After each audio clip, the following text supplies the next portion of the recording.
Good evening, everyone. I am calling our February 1st meeting of the Columbus Board of Education to order. Please call the roll. President Adair, Present. Ms. Beckerly, Present. Mr. Brown, Here.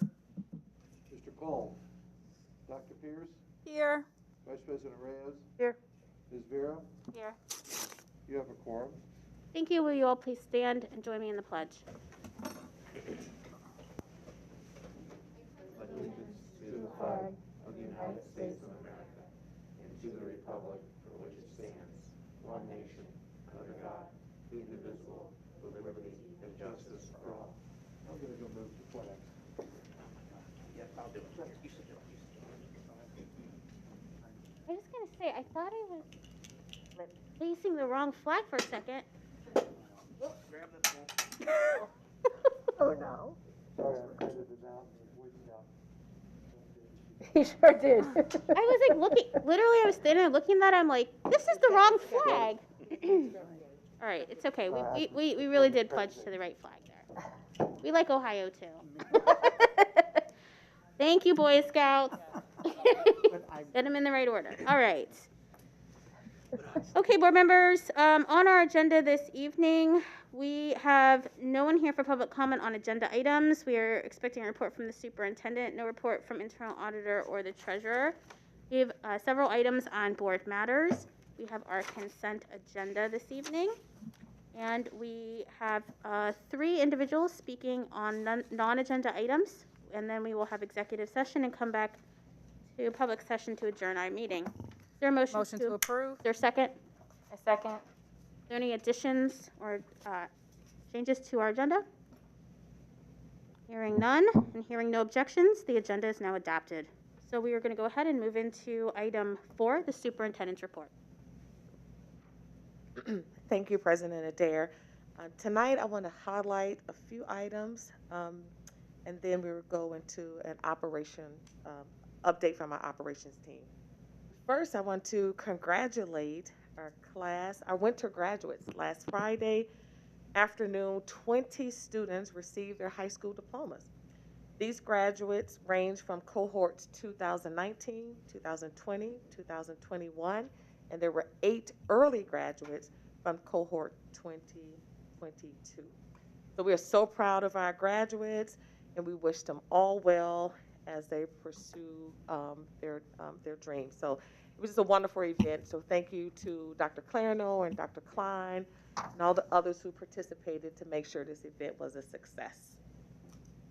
And also next week is Relationship Week. So families and staff members will be receiving some more information about how we are going to celebrate a nurturing, healthy community. So there are various activities that will range from start with hello, 1 act of kindness, forgiveness, celebrate diversity, and Friendship Friday.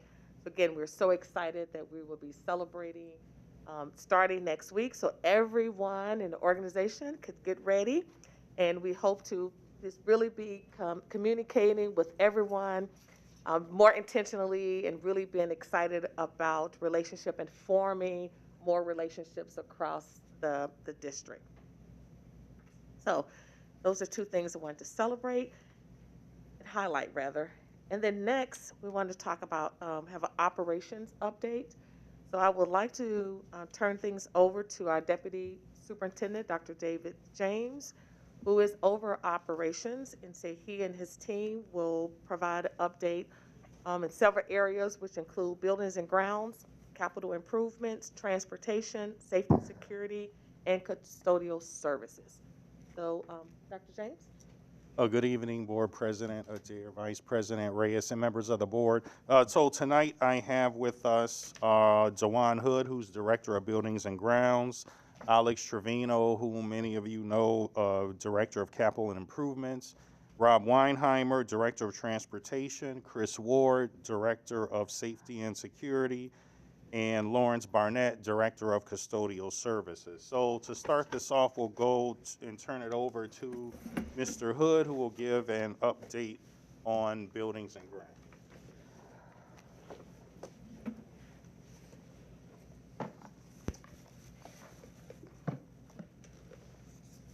Good evening. Thank you for the opportunity to present.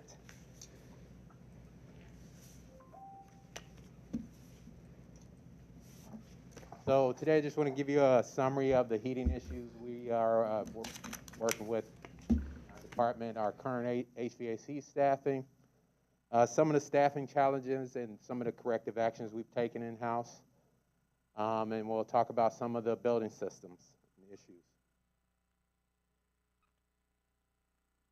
Okay, so in our district, because we have so many buildings, we have just about every, so we have just about every kind of system, heating system in the HVAC market. So our technicians have a chance to touch just about every kind of system in the market. So some of the things that we've done is we've trained our internal staff on the different systems. We haven't quite been able to hone in on and specialize on one system because there are so many.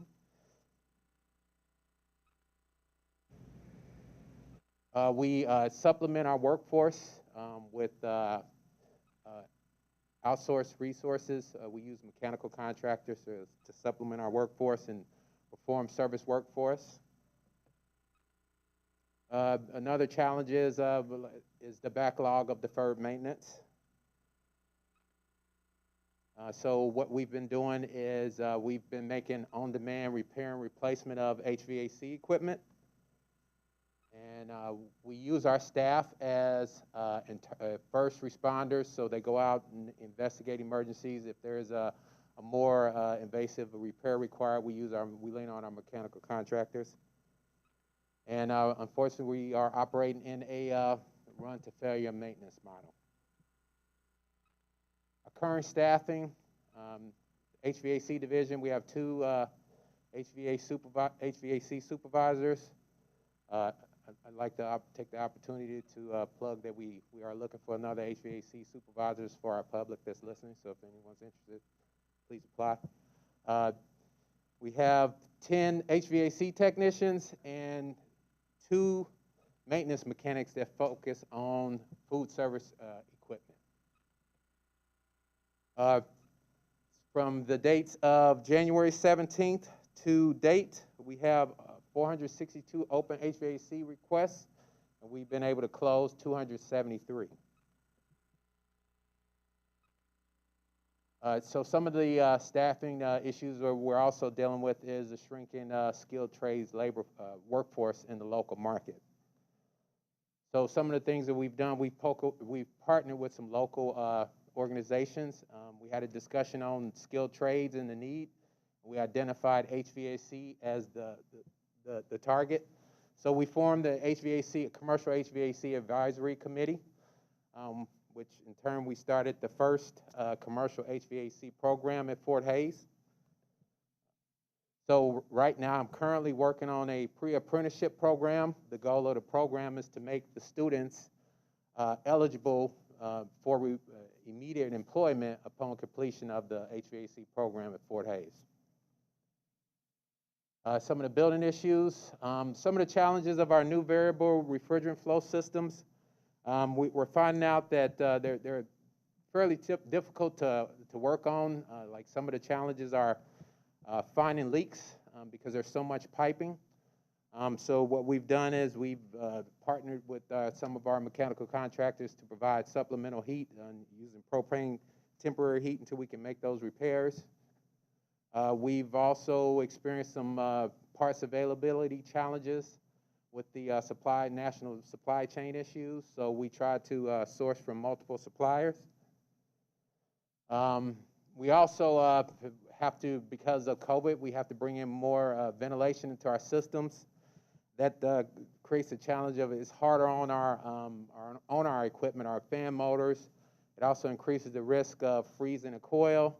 So what we've done is we've increased our overtime usage, send the staff out to go out and check on building systems during non-business hours. And I will turn it over to Alex Trevino, Capital Improvements.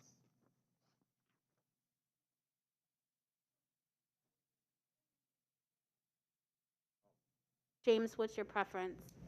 It's your preference if you want to ask I questions. think it'd be after- easier if we did it because they're all so different areas to ask by area. So sorry, Mr. Hood.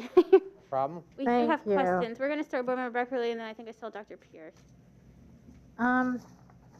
First of all, just so very happy about the Fort Hayes program. That's just fabulous. And then, well, that's not really my question. I guess that's a thought. I think that a lot of it boils down to the run to failure maintenance model. And I guess the question is, and this might be something to think about more than answer, and we've kind of talked about this before in some of our, I think, A&A meetings, like what do you need so that we can get out of that mode? So, that's a difficult question to answer right here. But like right now, we need more skilled trade personnel. That's really what the long pole in the tent is?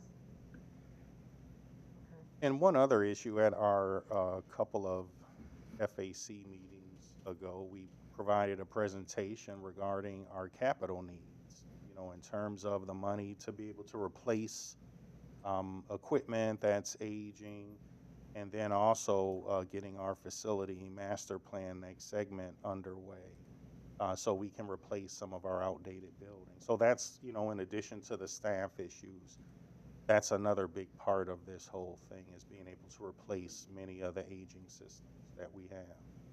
So does some of this tie back to a permanent improvement levy? And a capital improvement fund, or a capital fund that we've talked about a little bit. So this is all related to that? All pieces and parts of a capital budget which we do not have. Because, you know, this is I mean, I know, like, so say if we were, I know a little bit about this from a previous life, but like an aircraft engines, right? You replace them long before they fail, and you've got all kinds of metrics to know when that needs to be replaced because you can't afford to let them fail. We are not following that model here, apparently. And is that what the permanent improvement levy, is that, am I getting P&I, is that right? P&I, Yeah. that's correct. That's one That's one the of sort of funding thing that we mechanisms. could solve. Yes. Okay, that's, thank you. Thank you. Dr. Pierce. Thank you so much, President Adair. So thank you for this element of the report. I think we're having this conversation around a run-to-fail maintenance model. Can you explain specifically for our community members what that is? So because of the limited workforce or staffing that we have, we aren't, and there's so many different, there's a great deal of complex systems. We don't have the staffing to perform the preventative maintenance and the predictive maintenance. So we're in a constant reactive mode. So things are happening, things are breaking, and we got to keep our babies warm. So what I hear you saying is that we are taking no preventative measures on our HVAC systems. No, I'm not saying we're not taking any. It's just not enough. What preventative measures are we taking? So we do our major plant equipment, our chillers, our boilers, our air handlers. We just don't get down to the pumps, the smaller fractional horsepower motors, some of the valves, and stroking some of the mechanical equipment. So as I look at these figures, we had 462 requests go in. I'm looking at that number and I'm saying that outnumbers the number of buildings that we even have, even though we've tackled 73 of those. We're getting a number of requests. How is that tracking with the requests that we've received in the past? Is this all a matter of the increased intake that the ventilation systems are taking?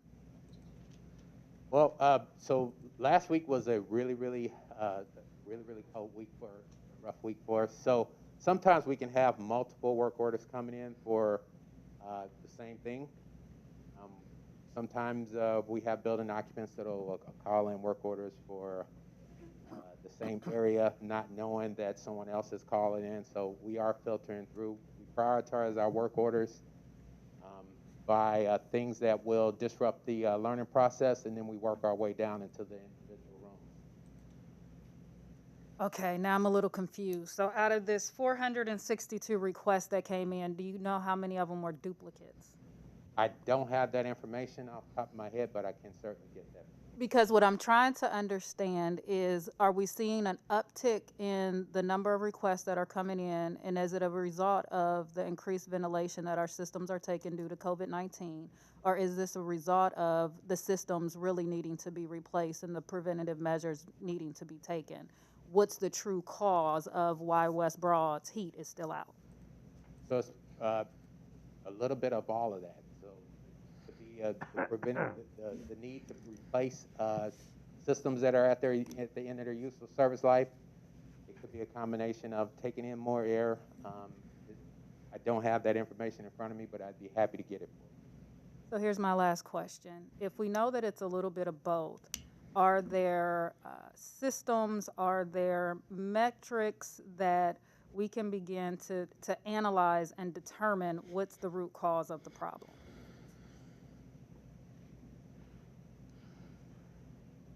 I'd have to research that. Okay, thank you.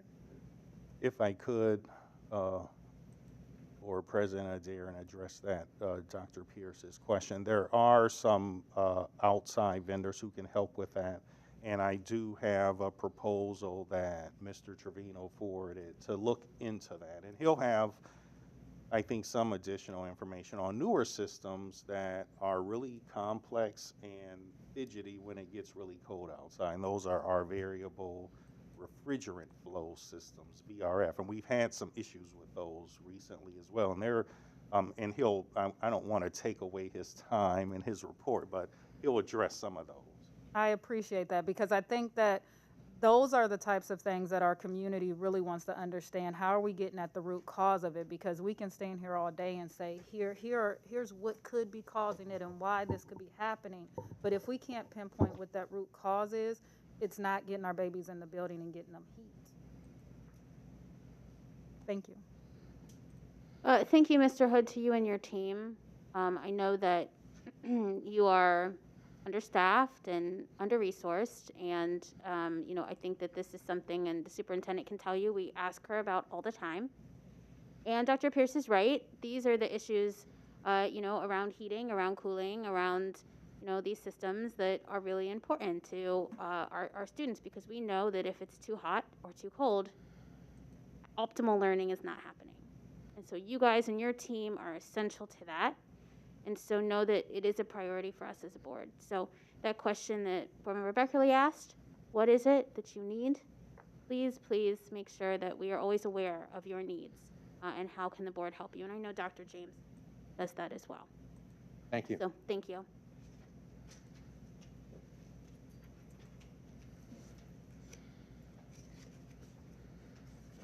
All right, good evening. So I think you're going to see a lot of dovetailing between the buildings and grounds, the maintenance report, and the capital report. So we're going to start out with the victories. So these are some of the accomplishments from the Operation Fix It work.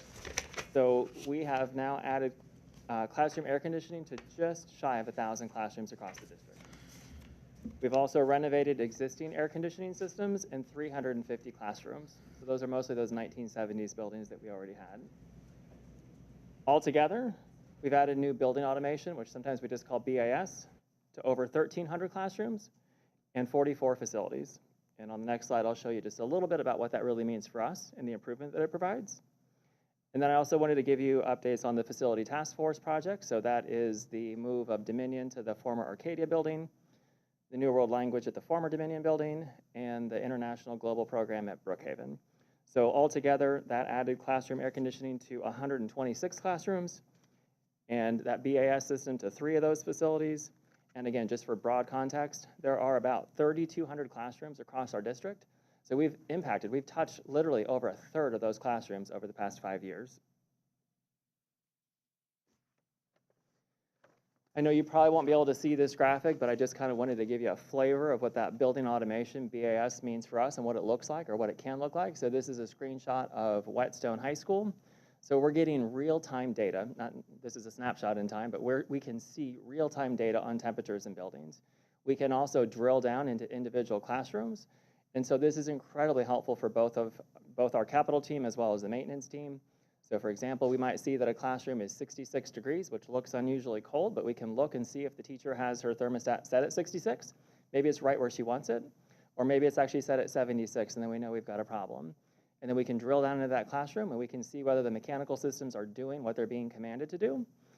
And if they are, perhaps it's a programming issue. So we can, rather than sending a wrench turner out to the building to see if there's actually a physical problem that needs fixed, we can see if there's anything we can do remotely. Or sometimes you can actually spot that there are things that are just not working correctly, and then you know it's the appropriate time to send out that technician to actually implement a repair. Now, some of the challenges we created as a result of Operation Fix-It, and again, these are going to largely dovetail with Mr. Hood's presentation. So because we did focus on the addition of classroom air conditioning, we've implemented a lot of new equipment, and we've also left existing equipment that is approaching the end of its useful life, and we did not replace it. So as a strategy, we tried not to replace equipment that still had useful life on it, knowing that many of our pieces of equipment might have a 20-year useful life. If it still had 3, 4, 5 years, not replacing equipment preemptively. As Dr. James mentioned, we also have introduced a lot of variable refrigerant flow, or VRF systems, and these systems are inherently just more complex than the systems that we've traditionally had, particularly in the buildings that only had heating and ventilation previously. Some of our facilities could use additional investment to simplify systems and reduce maintenance requirements. So I'll give you a couple real examples. So at our Marion Franklin and our Hiltonia buildings, we did all new mechanical equipment in the classrooms, but we did not air condition gymnasiums or auditoriums. And so those areas are still being heated by the central boiler plant, as well as the original air handlers in those areas. They were improved. They had new controls added to them. But ideally, if we had a sustained source of funding, we would go back to those buildings and we would retire out those boiler plants because they are at or approaching the end of their useful life. And we put in new equipment so that there was less demand on the maintenance team for continuing to invest in that equipment to keep it operational.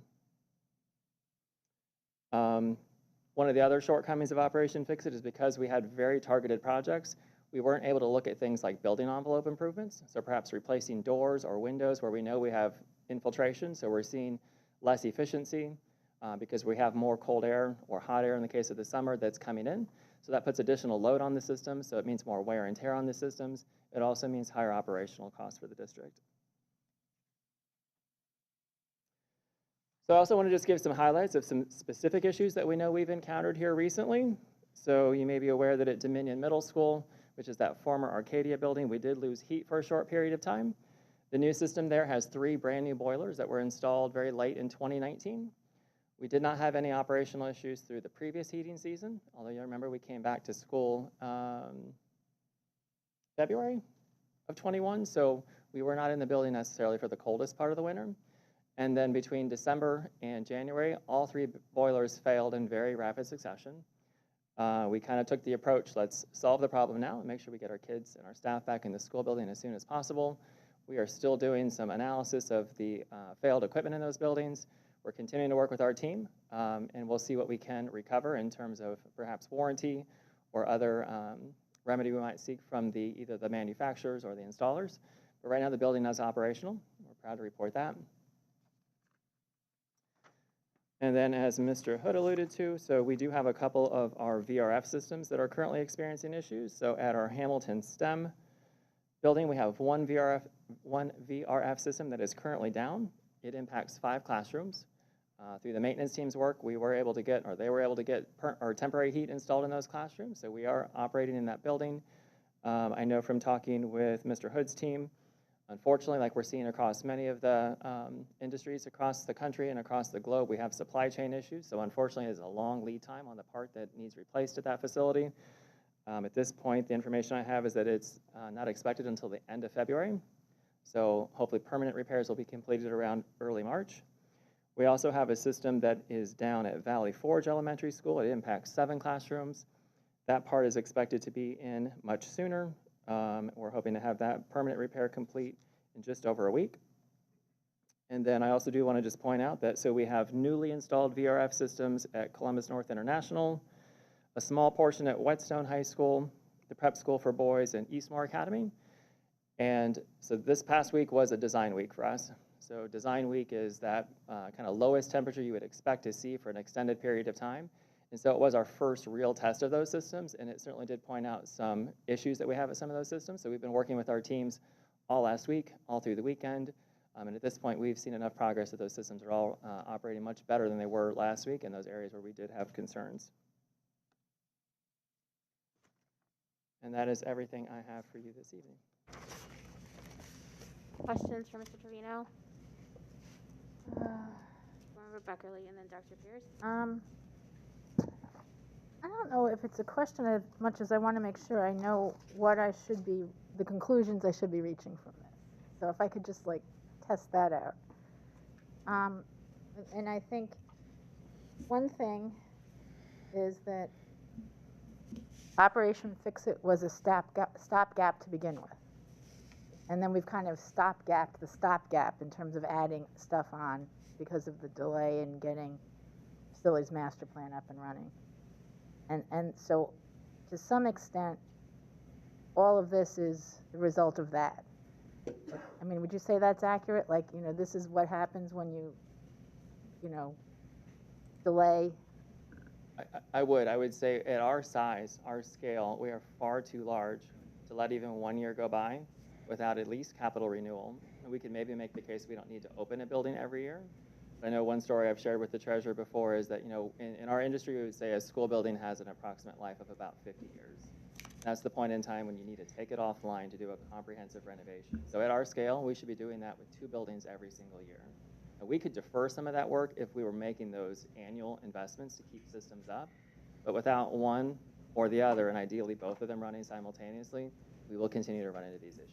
And the reason I'm saying that is because, you know, our gut reaction when we hear about this is, what's going on with our buildings? Why aren't we keeping them heat? And I think the answer is history.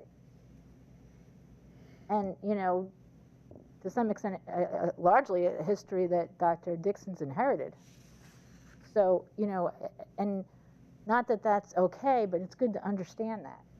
And that's why I just wanted to make sure that I'm understanding that accurately.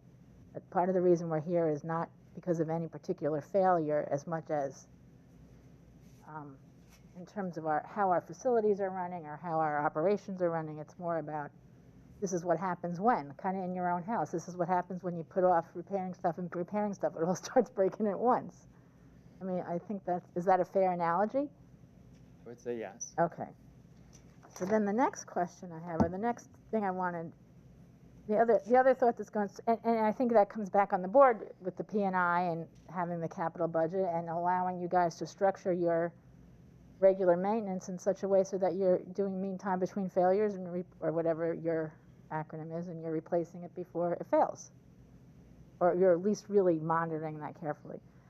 Then the other thought I had was when I thought 3 boilers that were installed in 2019 are failing in 2021, and that is there support you need in the purchasing? Is there something about that we ended up with, you know, the cheapest but also the less qualified, or, you know, something in...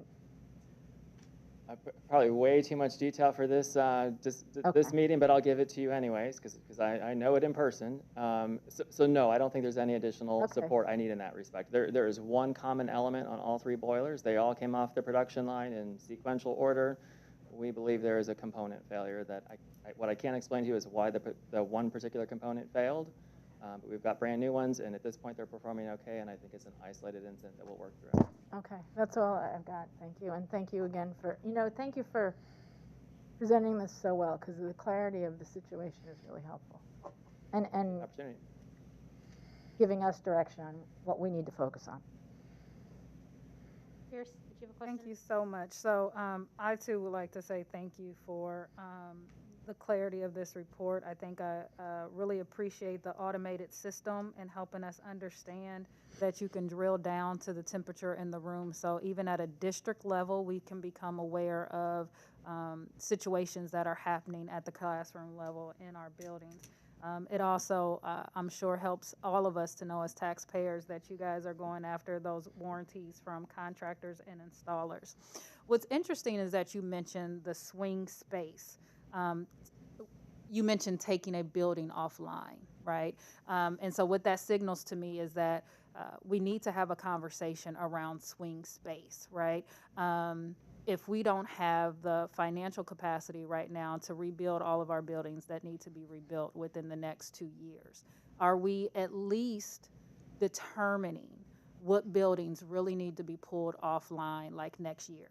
And what buildings can hold that swing space that we might need to shift student populations? And I'm not asking for the specific buildings, but I'm just saying, do we have an indication of, because of the failures that we are seeing in certain buildings right now, because of the useful life we know for some of these systems in our buildings, we can pretty accurately say it needs to be taken offline within the next 1 to 2 years.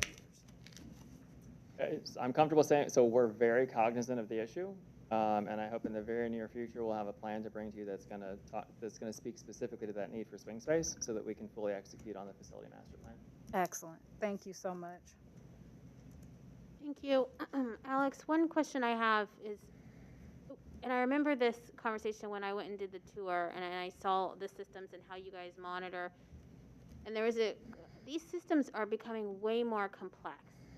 And so are we doing anything around and ensuring that our staff who have these jobs are continuing PD, getting additional certificates that they need in order to handle this? And not just maybe the staff, but maybe some of our custodial staff who maybe sometimes they're the ones that are kind of helping because they might be changing a filter, doing things, because we all kind of are on deck here. So are we doing that? Are we partnering with professional development? Are we ensuring our staff is getting skilled up in these new systems?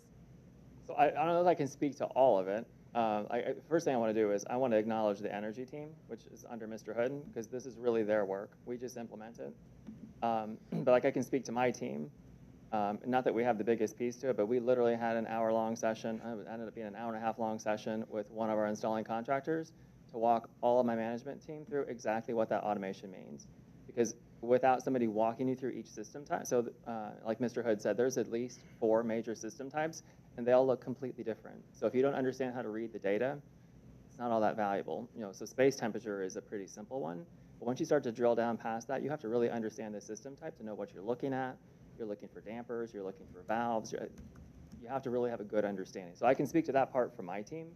I need my team to understand it, because until we get the projects through closeout and formally hand them off to the maintenance team, that work largely falls on us.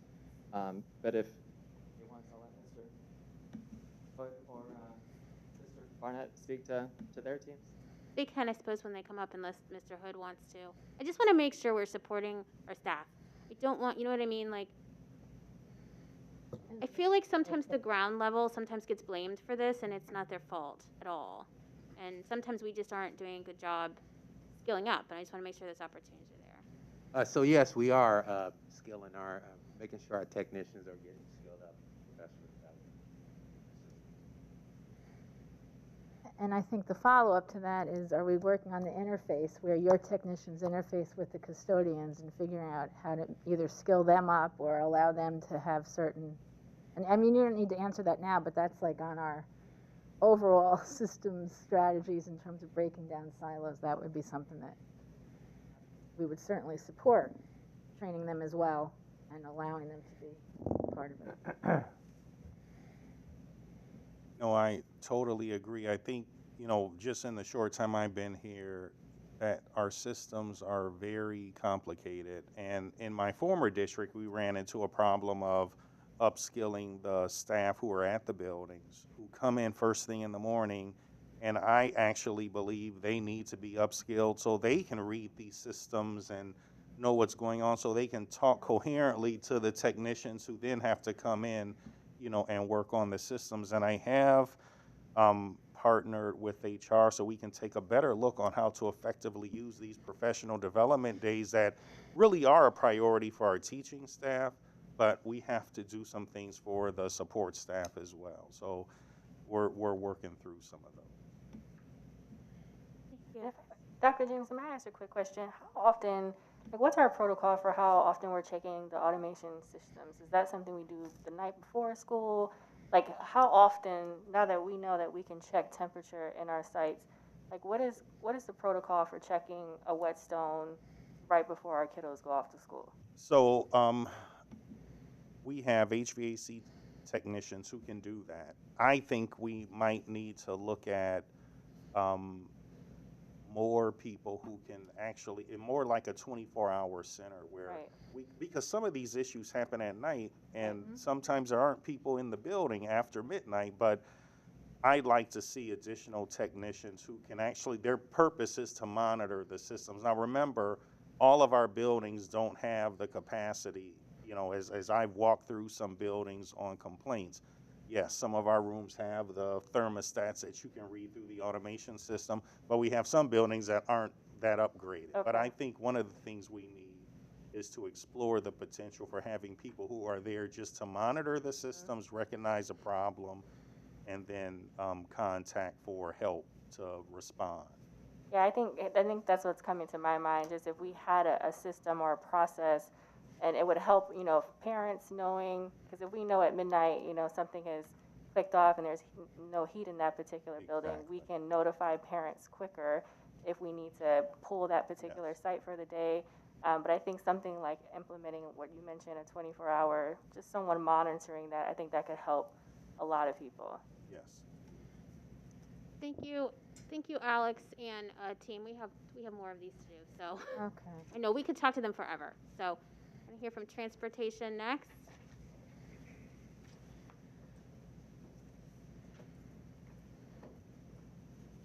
Good evening. My name is Rob Weinheimer, Director of Transportation. The presentation will begin with transportation metrics, as it will provide a framework for the subsequent slides. We track 7 key metric categories daily, as they affect our students and families the most. The better we do on delivering on each of these 7 metrics, the higher level of service we offer across the entire transportation model. We use this data to make business decisions to improve the overall customer experience for our families. One of the most, if not the most important metric that we track daily is our bus driver absences.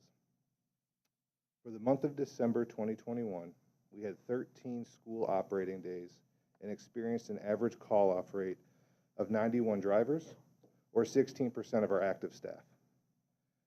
In comparison, for January, we had 18 school operating days, and our call-off daily average rate jumped from 191 to 131 drivers off daily, or 23% of our overall workforce. Pre-pandemic, our call-off rates were typically anywhere from 10 to 13%.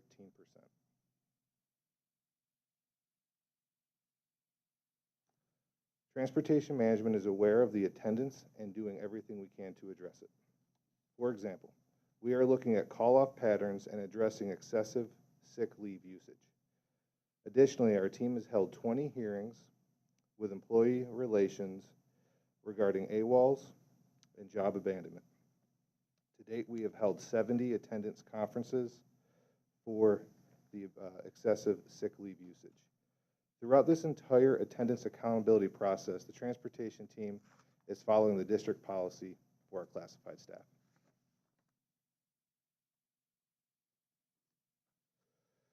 As a department, we currently have 601 total bus drivers. Take away 42 drivers who are on some type of leave of absence, and we have 559 people who we expect to show up every day to drive a bus. To compare, as I reported to the board on September 7th, we had roughly the same number of active bus drivers.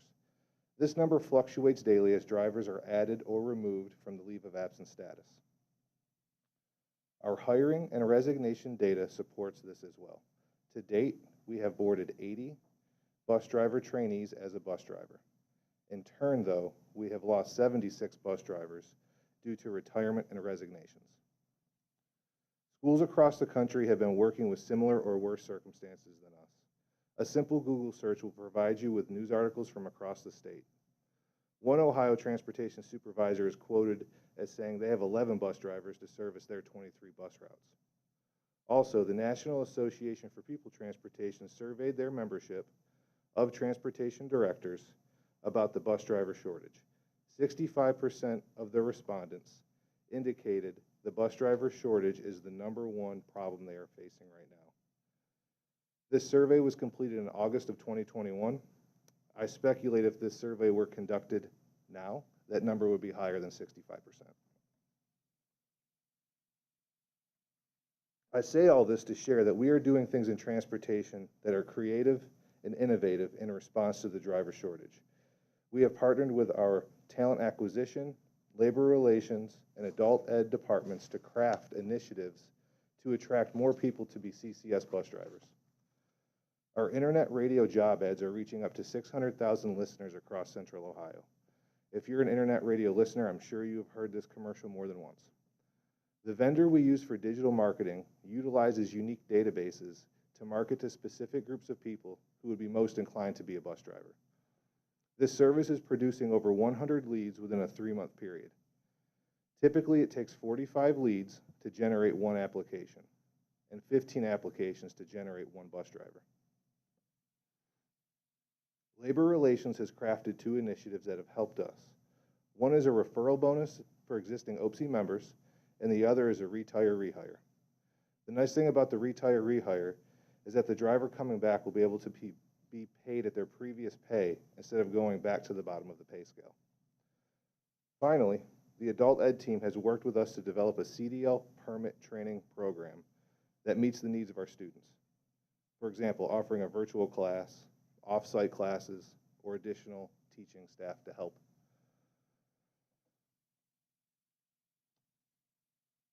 The nationwide CDL recruiting conversion rate is 2%. That means that for every 100 applications received, 2 of those applicants will become a qualified professional driver. The CCS Office of Transportation CDL conversion rate, I'm happy to say, is 13%. With all of our recruiting efforts combined, we have conducted 604 interviews, 226 people have entered the process to become a trainee, 101 people have completed the process to be a trainee, and 80 have been boarded.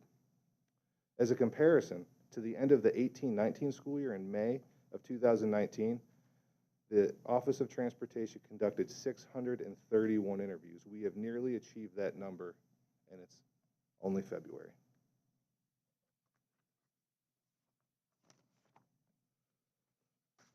As I alluded to before in the first slide, we use our key metric data to make better business decisions that serve our families. Communication is a very important aspect to our business. As a result, we have purchased a new communication tool that will communicate to all families we serve. Our previous communication service only allowed us to reach out to our CCS families.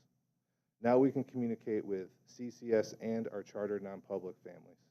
We started using this service at the beginning of January of 2022 and have already sent out hundreds of messages and received positive feedback from our families.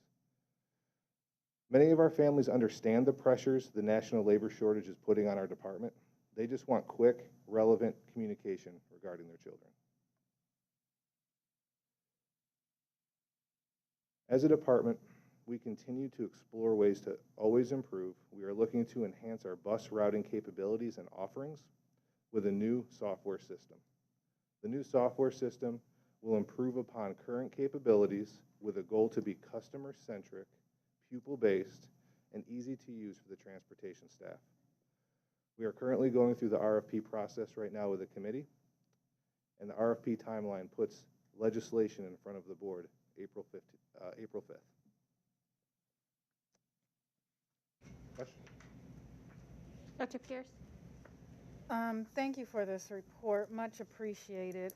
In past reports on transportation, Board Member Beckerly asked questions around regional trends. We were looking at data to see if there were more call-offs in one region versus another region. Are we still seeing those trends regionally? So I have that data. It's in my office. I'll be glad to provide that. I did not bring that with me.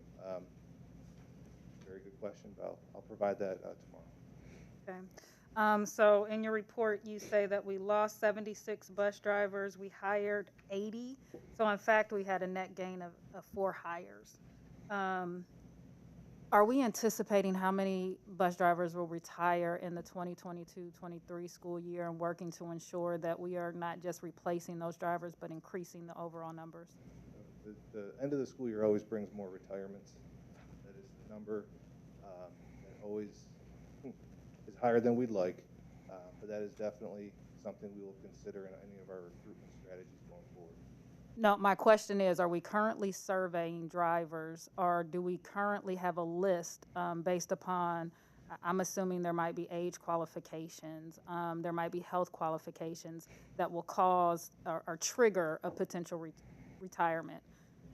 So the physical will naturally, the driver physical will naturally make that known for their medical.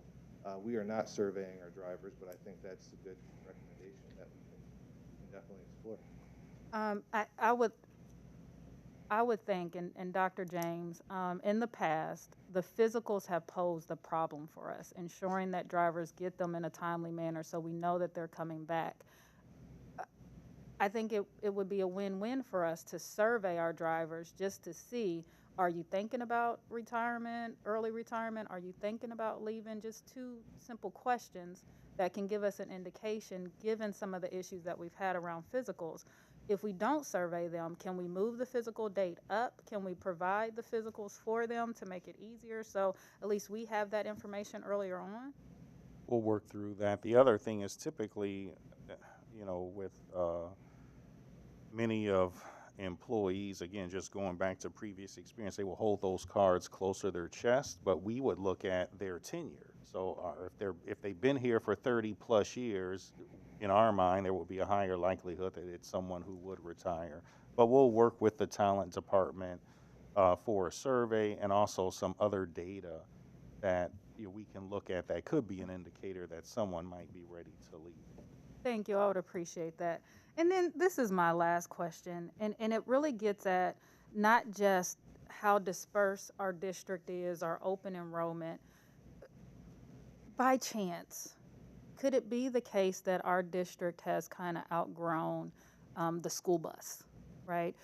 Do we need to move to smaller transportation vehicles, 12-passenger vans, 18-passenger vans, where we can hire drivers that can drive those smaller vehicles and don't necessarily have to deal with the CDL? Are we just being innovative and thinking about, how feasible is it for us to move from these larger buses? Because I see it every day. I see these buses that can sit up to 64 students in them, or at before COVID numbers, that could fit these large number of students in them. And you see these buses ride by with 2 or 3 kids in them. That's a great question, and one we have considered thoroughly in our office. So in Ohio, we can have 9 passengers, 1 driver for 10 total in the vehicle to be compliant. And a van certified employee can drive that vehicle. Van certification is much easier to obtain than a CDL. It takes hours versus weeks. And we can employ those people quicker in a van. So one of my proposals for next school year, which I'm still working on, is our asset utilization for current van fleet, and also looking at purchasing any number of vans that would help identify some efficiencies. For example, students with IEPs who live on the fringes of our district in the win-wins could be a perfect candidate for a van. And we can condense our yellow school buses to run more efficiently and have quicker turnaround times while the vans are weaving their way through the city, dropping off kids on the fringes of our district. So absolutely a consideration, and I appreciate that question. Thank you. I'm smiling, I'm excited. You, as I tell my students, you got the A for the day. Like, I'm excited. Thank you. Thank you. Appreciate it. Board Member Cole. Thank you. Thank you all. I appreciate those questions, Board Member Pierce. With regards to the routing software, I know some years back we used a system called Zonar, Z-O-N-A-R. I'm very interested in knowing what are some of the requirements that you're looking for in the RFP. Are we being proactive in what we're actually looking for based on some of those gaps we know we need to fill in terms of information of our students during that routing process? Yep. What are you looking for in the RFP? So one of the major upgrades we're looking for is a calendar-based routing system. So right now our system is not calendar-based. So if someone requests a change, our system has a hard time saying a future date or seeing a future date, especially transmitting that to the tablet for the driver who's ultimately going to pick up that kiddo up on time. So we're looking for calendar-based routing. We're also looking for vendor map management. And what do I mean by that? So our maps are fueled, our system is fueled by maps from the GIS area, and those maps change daily, if not quicker than that, with new construction, speed limits, etc. And that is ultimately what our tablets speak to. And if those tablets aren't getting the right information, our drivers are going to be going all over the place. So map management's a big one, calendar-based routing, and also pupil-centric type things for the parent. So integrated communication within the routing software. So if there is a change, I want to be able to send that to the parent through the routing software. Also find ways to communicate upcoming school year changes, your route information through the software. Be innovative, be creative. Let the software help us do our job better. So I have a long list of priorities. Those are the ones I can remember off the top of my head right now, but we are definitely diving into a suite of offerings to ultimately create a better customer service experience for our families. Leave in our transportation headquarters, we're going to leave that antiquated system that we're using now, Yes, sir. even where we're planning routes on the wall, Yes, sir. on whiteboards. Yes. Okay, thank you. Member Vera, did you have a question? Yeah, just to, so in regards to how are we communicating these changes to our schools? Because a lot of what I've also, just talking with different office staff and things, sometimes they also don't know when the buses are arriving. And so is that, can you speak a little bit to what is our process for that? And is these communication tools going to be something that our schools can also benefit from?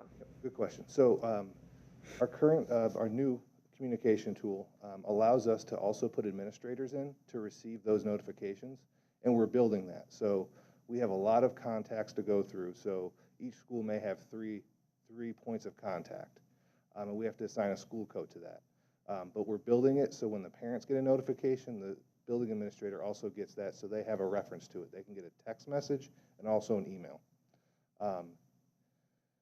In the afternoons, it's the same. So if the bus is running late, if they receive a phone call, the administrator can speak intelligently on where the bus is quickly to satisfy the parent with that quick, relevant information. So that is the intent. We're building it, and we see this to be a very fluid tool.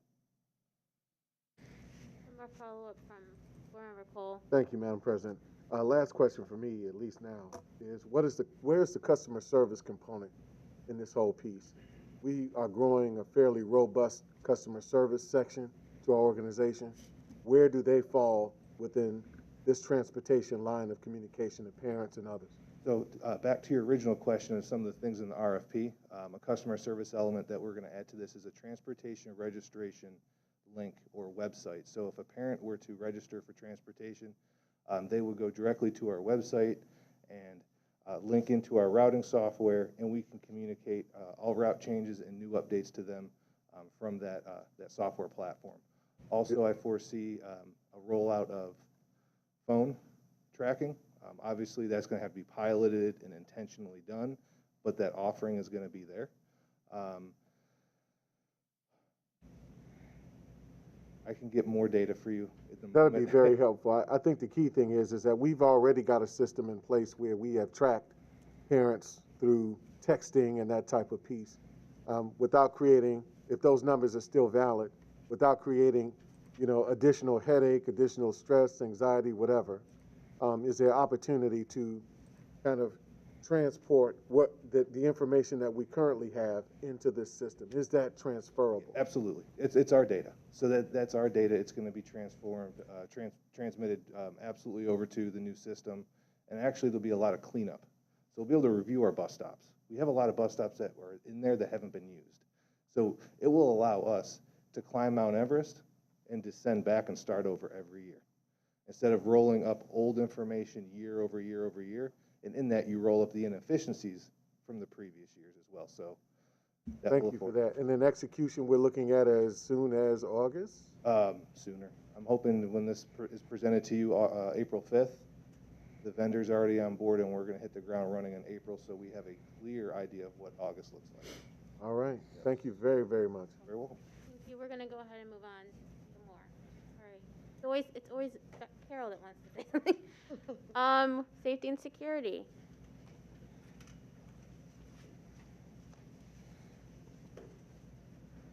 All right, so good evening, everyone. Board President Adair, Board Member, Reyes. Board Vice President Reyes, Okay. the newest board member, Board Member Vera. Welcome. It is always good to see someone who's an alumni of Brookhaven on the board. So welcome aboard.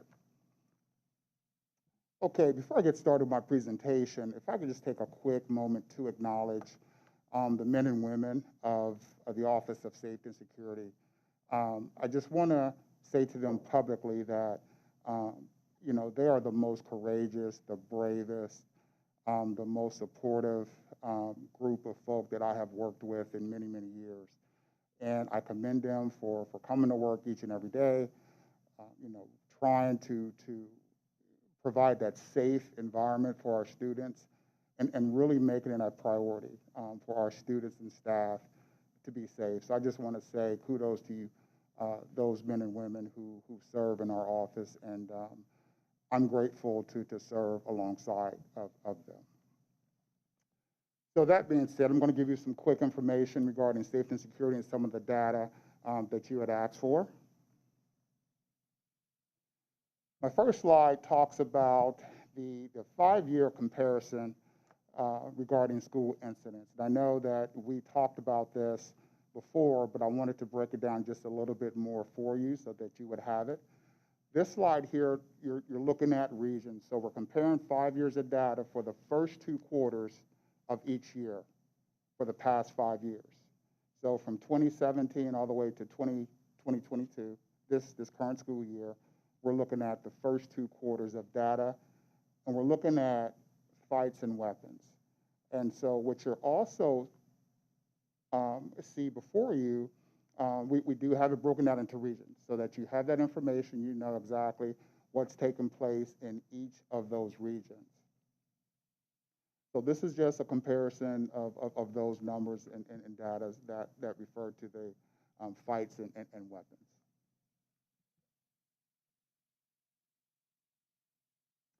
Next slide here, we're looking at guns that are found in each region. So if you look at each column, going across the slide there, you can see the type of numbers we have been dealing with.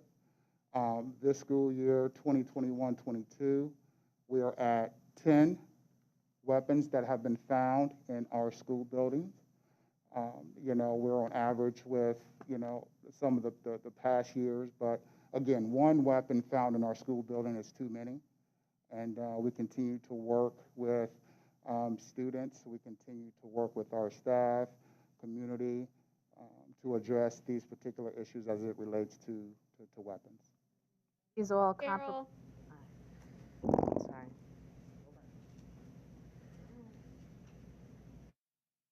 Okay, so here, broke it down just a little bit more for you. You're going to see the different grade levels that the weapons were found. And that's what you have in this current school year. Again, you can see our high schools. We found 6 weapons this school year, and 7, 12, 2, et cetera. So that's what this slide reflects currently. And again, we are looking at, for the weapons, this is all year. So where these slides are a little different, so when you see 17, 18, all the way up until 2021, those are for the entire school year, those numbers. What you see for 21-22, those are the current numbers that we have for the first 2 quarters. That's where we stand currently.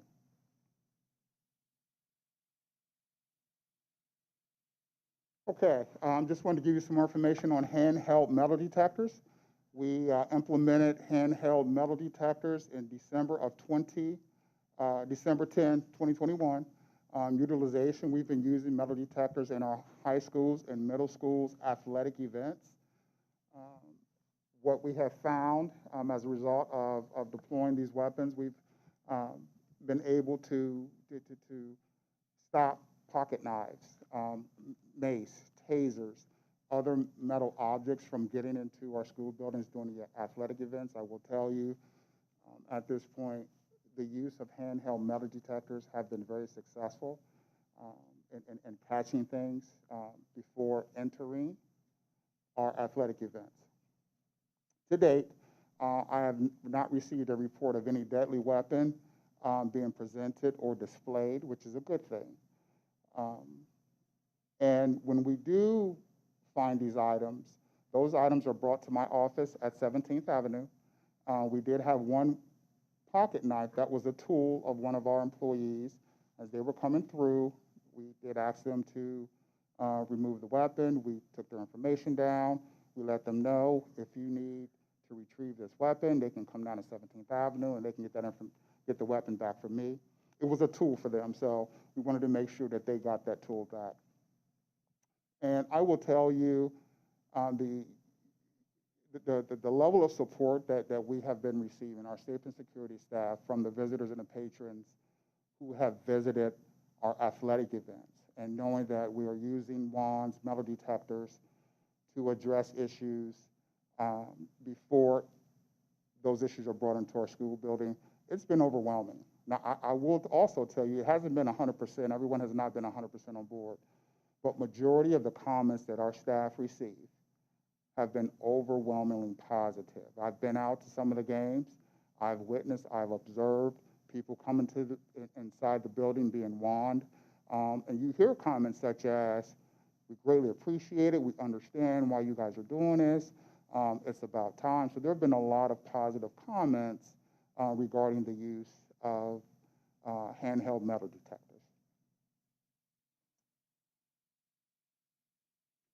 So that is just a small piece of the data and some of the information that you requested. I believe you may have also received some additional data that you were sent, just to break it down just a little bit more. But if you have not received it, I'll make sure that that comes your way. Okay, we have questions. We will start with Board Member Beckerly and then go to Dr. Pierce. You actually answered what I was interrupting about, so thank you. It was whether the guns were by half year or whole year. And I'm trying to make sense of, well, first let me start. I appreciate your acknowledging the hard work, everyone. I can't imagine the stress you and your team are all under, and I just want you to know that we appreciate that. How do you, so if I look at the top level, school incidents 5 years, and you're comparing the first 2 semesters, that looks to me like we're not particularly experiencing anything. I mean, not that we don't want to reduce it overall, because we want these numbers to go down, but that we're not in a, the grocery store conversation is that things are off the hook, right? And I don't know that, like the schools are more dangerous and there's more violence in the community and all of this stuff. That's kind of the conversations we hear out in the community, but these numbers kind of suggest that there's not that much difference than before the pandemic. And a lot of it's attributed to the post-pandemic situation. But then when I look at the gun data, that does seem like we're on schedule to have a significant increase. So how do I reconcile that? I think you look at what's happening just in the community as a whole. Last year was one of the deadliest on record as it related to violence, homicides. And so what we do know is weapons are pretty easy to get a hold of now in the community. And so as a result, what happens in the community is going to show up at some point. At some point, we're going to deal with it one way or another in our schools. So that may be some of the things that you're seeing as it relates to the numbers. But I guess what I'm trying to figure out is if the overall weapons for the first 2 semesters of this year was 167. In 2019, it was 166. In 2018, 2019, 158. that number doesn't seem out of, inconsistent with what our experience has been before. But yet the gun data does seem inconsistent with what our experience has been before. And so are we I'm trying to figure out if we really are experiencing a significant change in the climate in the building relative to the presence of weapons, or aren't we? Like, and you can just answer that rather than reconciling the data. I mean, is it different now than it's been inside our building? I sure hope so. I mean, I think now we have a lot more programs that are in the building. I mean, when you talk about PBIS, when you talk about restorative practices, when we talk about everybody working together as a whole, we're all in this together. So there should be some changes in what we're seeing. We're getting better with our communication systems. We're trying to partner with, and we've made a concerted effort to really engage families. We hope that you do see a difference, which the data supports. There is a difference in what you're seeing when it comes to the weapons in our building. Okay, but then when I look at this, I don't think I'm seeing a difference, so now I'm not following. Well, I guess when I'm looking at, for instance, if you look across Region 1 from 17, Yes. well, even just look at 5. Okay. So if you look at 21, 22, I mean, you're going from several hundred fights to less than 1,000 fights. Okay. So there is a difference there. I think when you look at every year, you see a Region 2, the same thing. Region 3, same thing. There's a reduction of fights that are taking place. Okay, I see what you're saying. So if you compare the fights from this year to what has taken place over the course of 5 years, you do see a reduction in incidents. You also see, as we were looking at weapons, now also I'm going to explain what weapons are. So weapons are not guns per se. So when you look at this document and someone say, I see weapons and I see 33, 24, 25, those are not guns. So a weapon can be defined as something that's being used in the course of an altercation, a situation. A pencil, a book, a chair. So those can be classified as weapons. So, I mean, I think sometimes we tend to go to, the most egregious weapon when we talk about weapons per se, but that's not what we're talking about here. So we're talking about, maybe another object that's being used in the course of an altercation. So, and I'll stop asking questions because I know I'm taking up a lot of everyone's time, but it sounds to me like you're almost suggesting that the data is suggesting that things are actually, if anything, a little bit better and improving, and not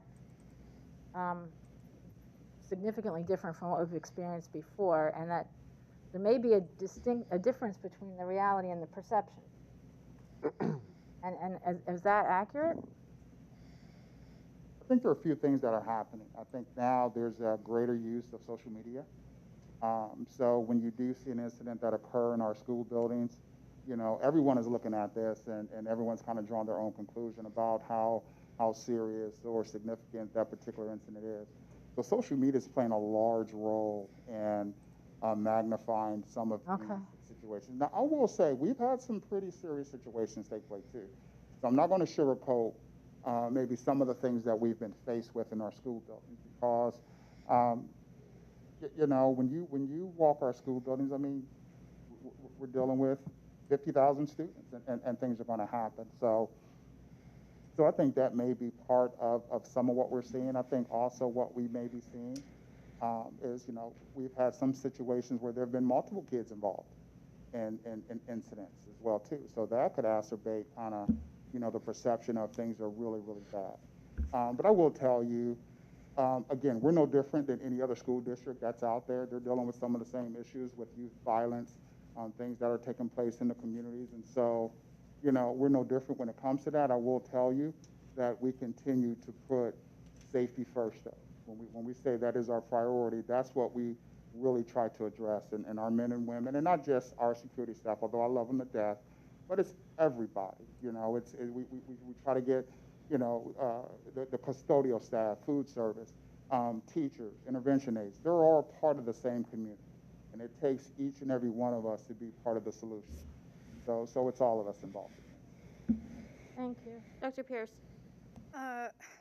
Mr. Ward, thank you for your presentation. Let me just start off first by saying I'm not particularly interested in what we think is happening. I'm more interested in what safety and security is doing to ensure that our communities are safe, right? So let me kind of break down where I'm going for you. We have metal detectors that are being used when we walk into games. However, they're not being used as students walk into school. So if you have an incident like South High School, if a gun is in a locker, it's there and present before the game starts. So it's happened, right? It seems to me that the metal detectors, and you said that you're getting mace, pocket knives, that seems like items that could also be used to protect, to defend. Our students are getting off buses late in the evening. Maybe parents are saying, yes, we need you to carry mace. I'm going to be a little late to pick you up from the school, and I want you to have this mace with you, right?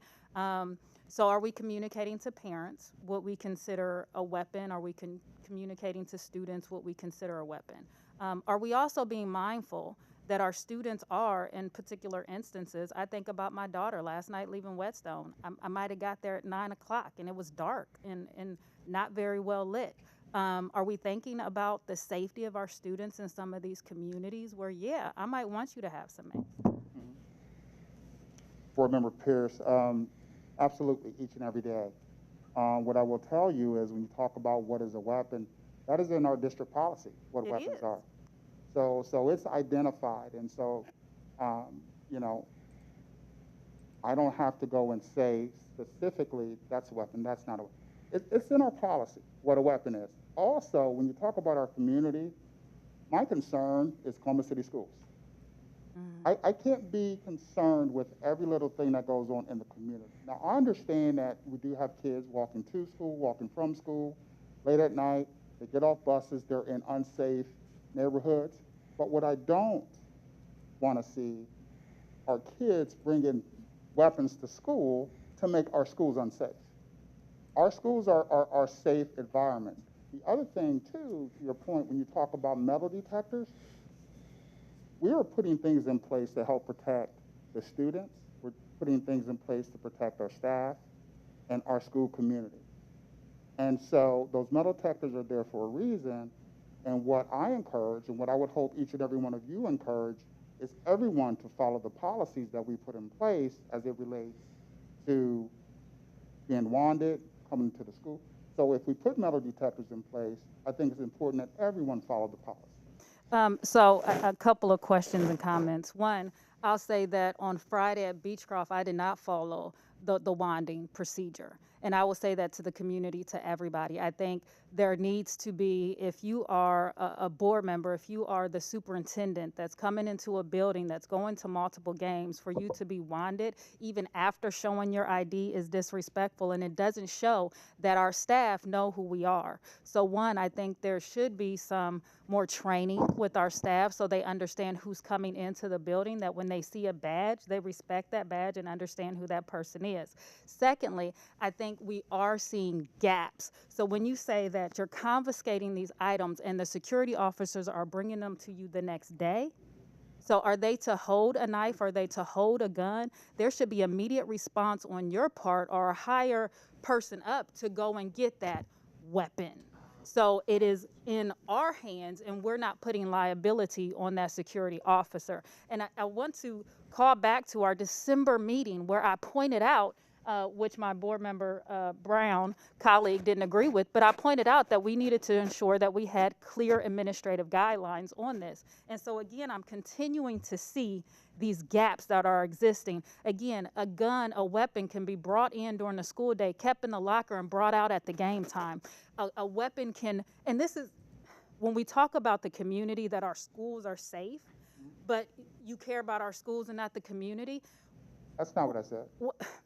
So I'm not hearing you say that we're talking to the block watches, that we're talking to the police in the community. When I look and I see a pattern for Region 3 and Region 6 showing these high levels of guns found in the region? Are we talking to the police officers, to the patrols in that area to say, what's going on? What's happening in the community that we need to be aware of? We know we don't have the SROs, but we can still communicate with those officers, with those block watches, so we understand what's going on in the community and what potentially can come into our schools. So that's what I mean when I talk about, are we ensuring that the community around our schools are safe? Yes, we are. I have a good relationship with the Columbus Police Department. Do all of our officers, our safety security, do they have that good relationship, or is it just you? No, absolutely, they do. They know who the liaison officer is in that community. They can call them up, they can talk to them. We have great relationships with CPD. So you mean to tell me Dr. Pierce, I'm going to ask you to just let him answer your question first. So to your point, Board Member Pierce, that has not stopped. The relationship, although we don't have SROs in the building, the relationship is probably stronger than it ever has been because we still need them. We rely on them. As a matter of fact, I'm getting calls 11, 12 o'clock at night from Columbus Police lieutenants and sergeants and detectives. So this is happening each and every night. So when we have threats, when we know of weapons may show up in our school building, we're communicating, we're talking, we're planning. We just had Sergeant Brophy 2 weeks ago come and train all of our staff on gun safety. We are communicating, and I do care about the community. I live in the community, so I'm very passionate about the community. So I respectfully say this to you. With our games, we have safety and security officers going into schools that they are not assigned to. And what I hear you telling me is that they have relationship with the liaisons that are in that neighborhood. So the young man that wanded or wanted to wand me at Beechcroft, my alma mater, where my daughter was playing, where I showed my ID, where I showed the ticket to get in as a board member, didn't know who I was as a board member, but you're telling me that he knew the liaison in that neighborhood and he wasn't assigned to that school? Board Member Pierce, I'm not certain if that particular officer knew the liaison in that officer, but what I will tell you is that our staff are put in place, they put their lives on the line to protect the community and students. And whether you got a badge or not, you too should be wanded. I've been wanded. They wouldn't let me in. If the policy is the policy is the policy. And I have told them, I've instructed my security staff.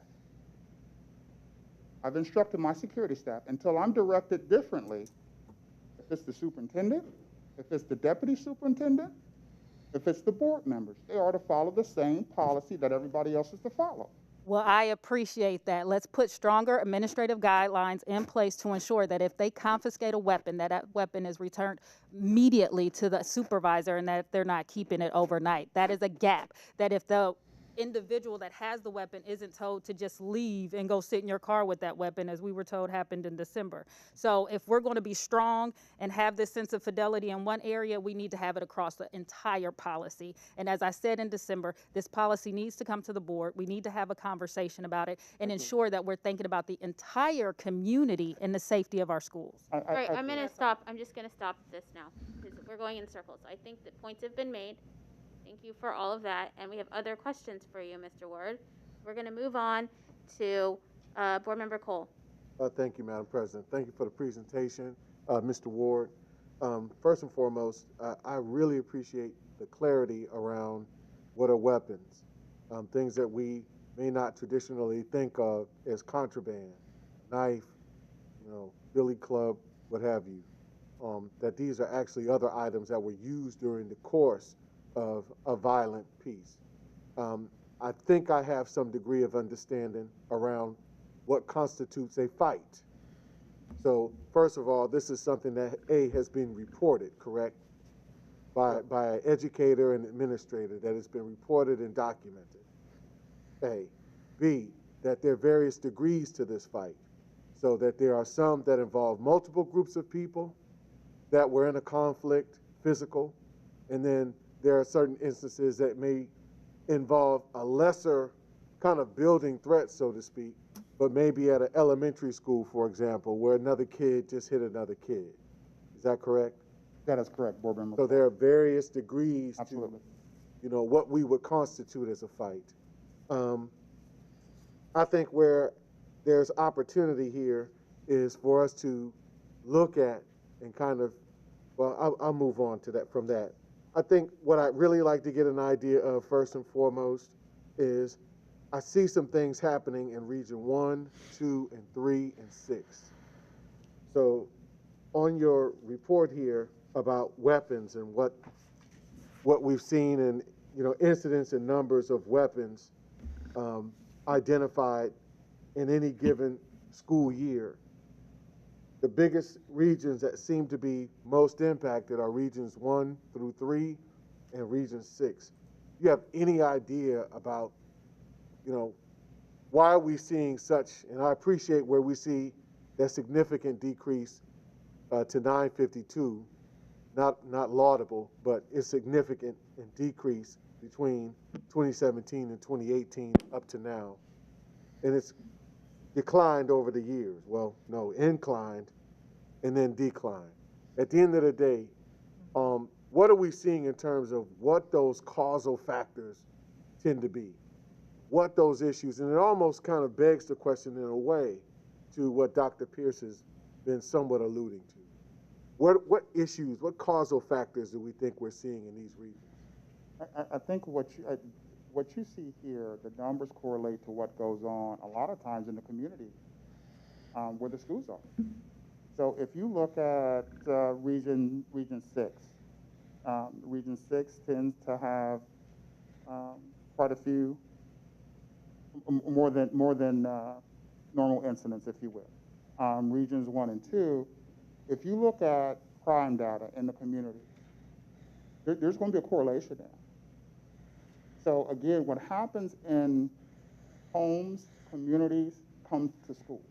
This is the safe place for these kids. And a lot of times, this is where they meet up.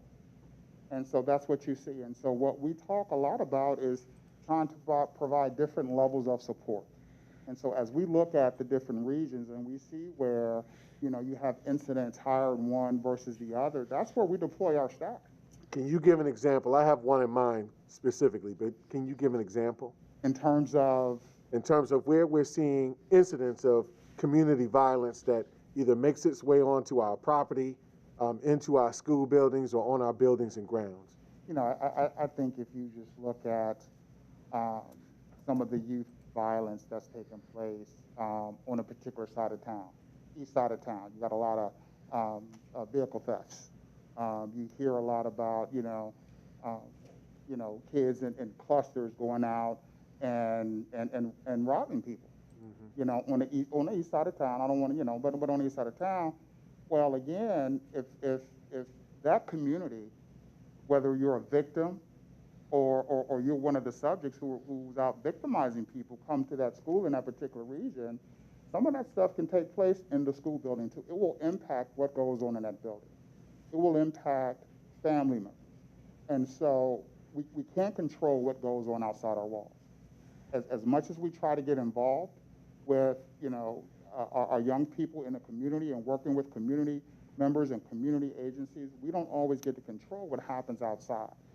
But when it comes to us, and we see where there's an uptick of incidents, per se, you look at some of the schools that we found weapons in this past week. You're also going to see a lot of crime taking place in those particular areas also. So there is a correlation with what goes on in the community in those particular areas to what happens in our schools. How about parent behavior? And that's the one that specifically came to mind. There's a specific school in our Linden area that comes to mind, particularly during drop-off and pickup, where there may be incidents with that are very close outside of our four walls. Very close. They might be on the street corners in those areas outside of our four walls, immediately, in fact, outside our four walls, where we're seeing incidents occurring between parents or community adults who are dropping and picking up children. I want to make sure that we at least put into perspective what outside of our four walls really means. That yes, there's certain incidents that may occur over the weekend, after school hours, that don't necessarily involve anything on our grounds or within our buildings. But there are certain incidents that are occurring outside of our four walls that in terms of geography are very, very close. And we actually have some measure of, you know, a presence to be able to mitigate certain types of situations during drop off and pickup. Does that make sense? Absolutely. And these are included in this as well, or no? Not necessarily. Again, while we look at what happens out in the community and how it may impact our school kids, if you will, we count those incidents that are taking place in our school building. And again, there are many different layers, different variables of how an incident or a weapon, a fight, is documented. And so, like I said, you know, there are a lot of different variables that go on.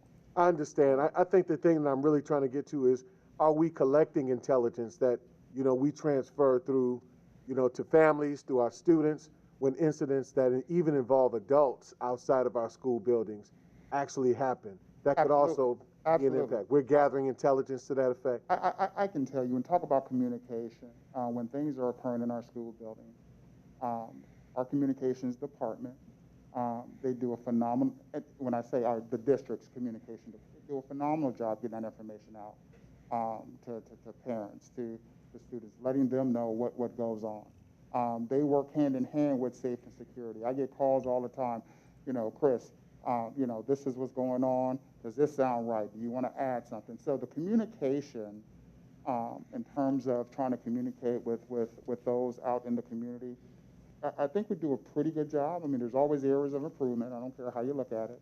But all in all, we do try to do a good job of getting that information out to those who need that information. I think that'll be helpful for us to get an idea and at least be able to tease out where some of these incidents are occurring that involve our community adults. The last thing that I'll just add as just as a throw out, particularly as you identified by grade band.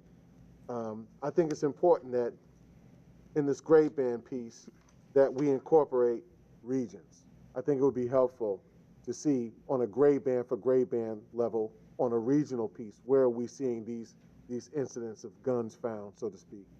I think that's very helpful for us too. Maybe an opportunity for you guys to even do some greater laser targeting in respect to these types of incidents, if that makes sense. Remember, Cole, we actually have that information, and okay, we'll definitely be providing that to you all. I appreciate that, cause I didn't see it here. Outside of that, thank you so much for your report, and I hope that you guys have the opportunity to go out to our area commissions and talk about them. The city has a liaison program with area commissions where they assign police officers to particular area commissions to provide safety updates. Perhaps we can do the same thing and integrate that into our community activity as well. Thank you.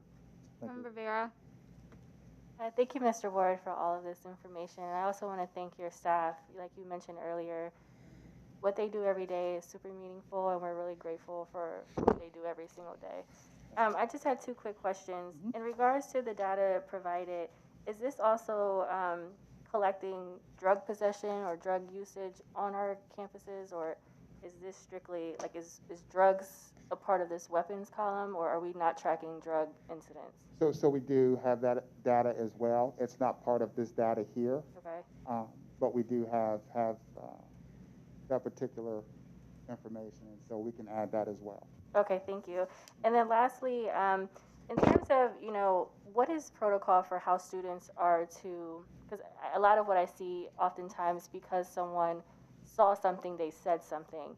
And so what is our communication process? Do we have like a texting tip line that students can text something, or something at Infinite Campus that if they know a kid has a gun, or if they know a kid has drugs in their locker, and if they don't feel comfortable necessarily walking up to administration, what do we have in place that kids can anonymously report things so that we are abreast of what's going on in our buildings? So we have been, thank you for the question, we've been involved with the Ohio Department of Education. They have a tip line, 800 number that students can call, parents can call, They don't have to give their name, but they can just give the information.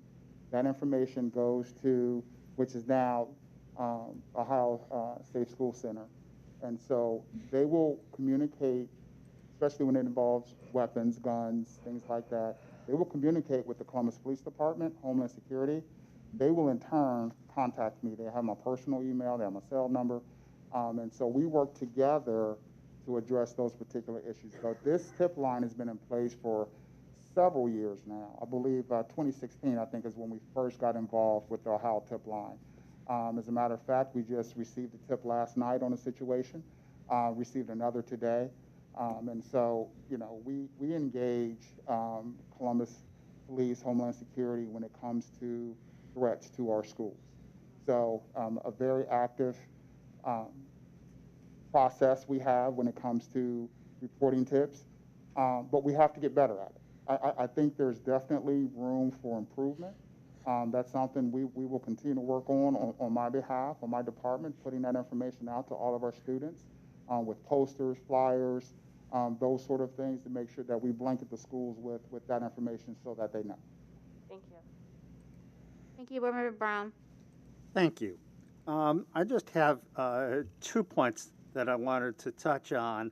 You know, obviously, as you know, I don't speak up frequently because most of what I hear I agree with, and the discussion has been a very good one, and I too want to commend you and your officers, your staff, for the work done every single day. It's important and you do it well. The 2 points I wanted to touch on, and with all due respect to my colleague whose smile you can see through the mask. One is on this question of what do you do with weapons that have been confiscated, and you've heard some back and forth. Never have I said, you know, I do want everybody to know what to do, and I'm confident that you and your staff and your officers all know what to do with a confiscated weapon. I did not like the idea of having a formal board policy to describe that procedure. So that's where the difference of opinion was. Secondly, far more important, I think, and I really appreciate your comments when we got back to it, but the question of who complies with the rules, whether it's wanding or walking through a metal detector or standing for a full search, you got it right. Absolutely everyone. Elected officials, school board members, superintendent, same goes for elected officials in other places. I served many years as a judge, and even as a judge, I would typically go through the screening process. I think it's appropriate. I think it's certainly not disrespectful. I think it is respectful of those who are doing the job and respectful of all the people who are also subject to that, to go through it just like anybody else. And I just think that it's inappropriate to suggest that certain people are above that and don't need to comply with those rules. So I appreciate what you're doing with that and commend you and would encourage you to continue. Thank you. Thank you, Mr. Ward. I have a couple of comments, and I've asked the superintendent to really think about all of this operations, and in my mind, think about it like we're thinking about operation or academics and AJ Fiat, right? Like, get some metrics and data, because this stuff does tie to academics. The safety, our culture and climate, all of that is so important. And, you know, I think for me, I'm a little frustrated, to be honest, by this conversation. You know, first of all, when I look at the data from the years past, I mean, I'm mind blown that we had almost 10,000 fights right before the pandemic, and that never was on my radar as a board member. And I don't know if it's because the time is different and like you said, social media and things are happening and we've come out and we thought we'd all just be all happy and get back in buildings and now we're in this space. But to me, the numbers don't feel right. They just don't. And I know that it's what's getting reported. I just really question, you know, talking to your own staff, talking to your own safety and security, them telling me this is a year like no other board member. I just don't know. I don't even know what to do. It's so hard. I can't de-escalate them. They don't have a connection. You know, it doesn't feel like the numbers are right. And so I've already said this to the superintendent, right? Figuring out maybe there is something, and maybe everyone's just so overwhelmed, and it's becoming. Hopefully, it's not becoming normal, and so we aren't reporting.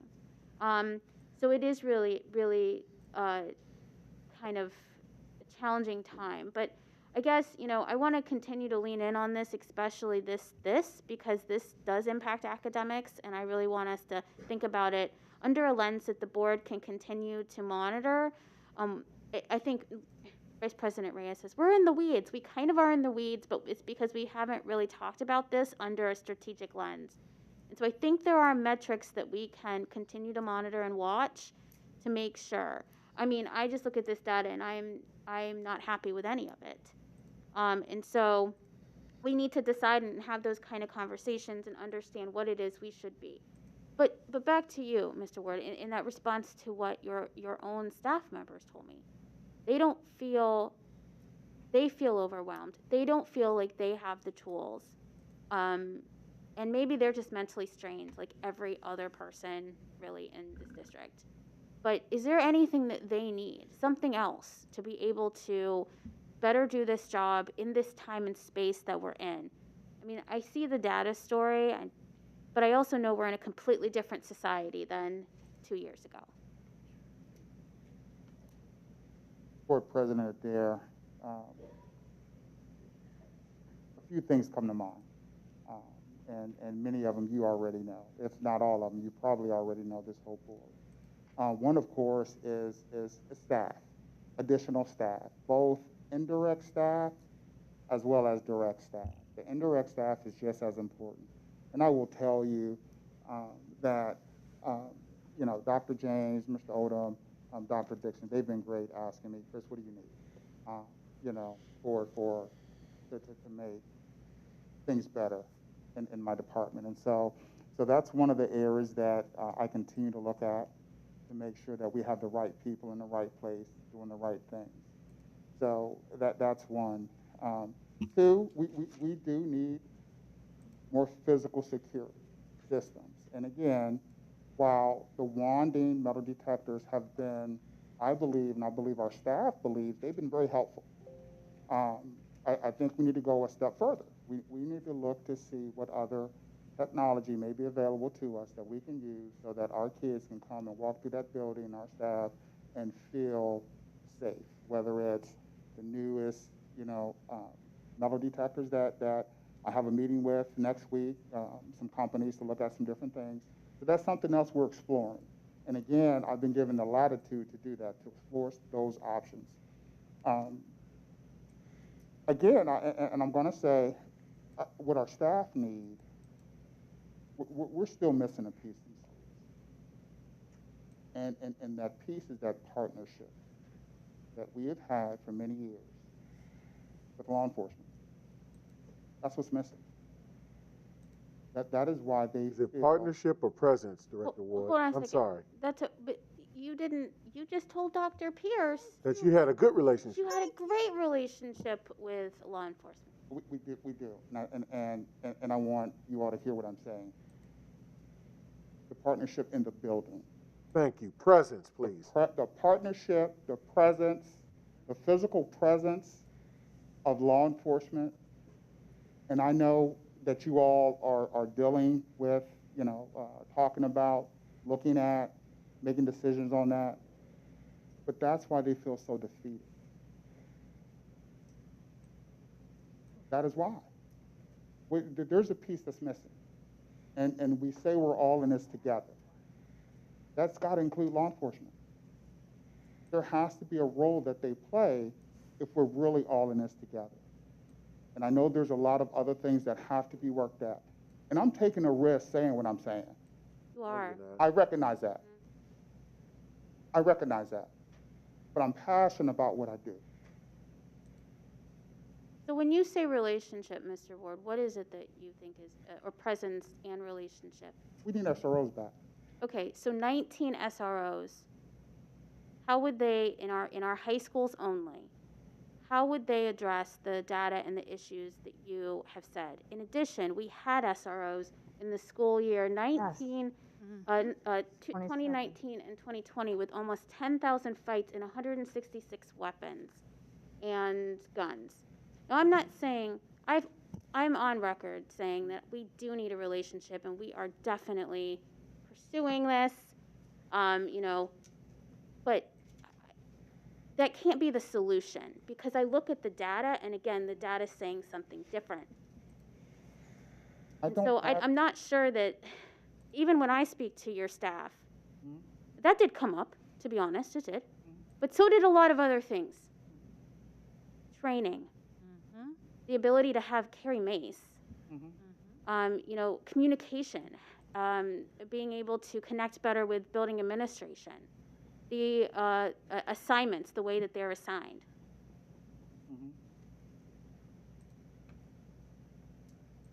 So, I think we need to have continued dialogue. I'm not expecting answers right now, but I think that, this is definitely an area, if we don't have safe and secure buildings in all aspects, whether it's physical, mental, psychological safety, all of that, we cannot learn and we cannot do a portrait of a graduate.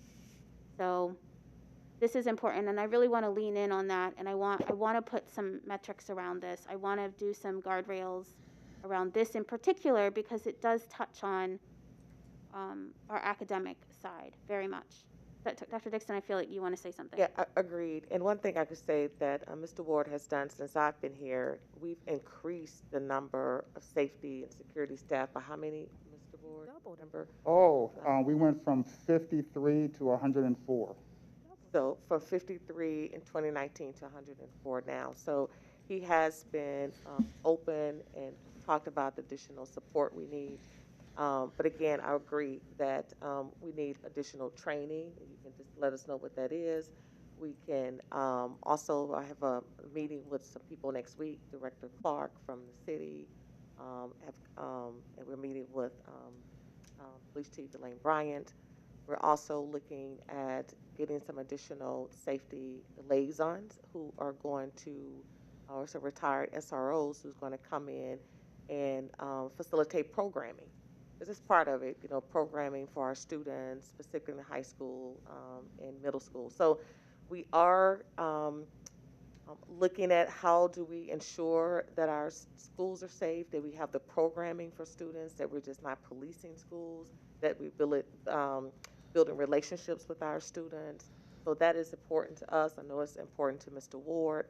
So it is, as we stated, it's all hands on deck because we know that our students, because of the pandemic, they become disconnected. And I think people are really frustrated about how can we connect our students to something that's meaningful.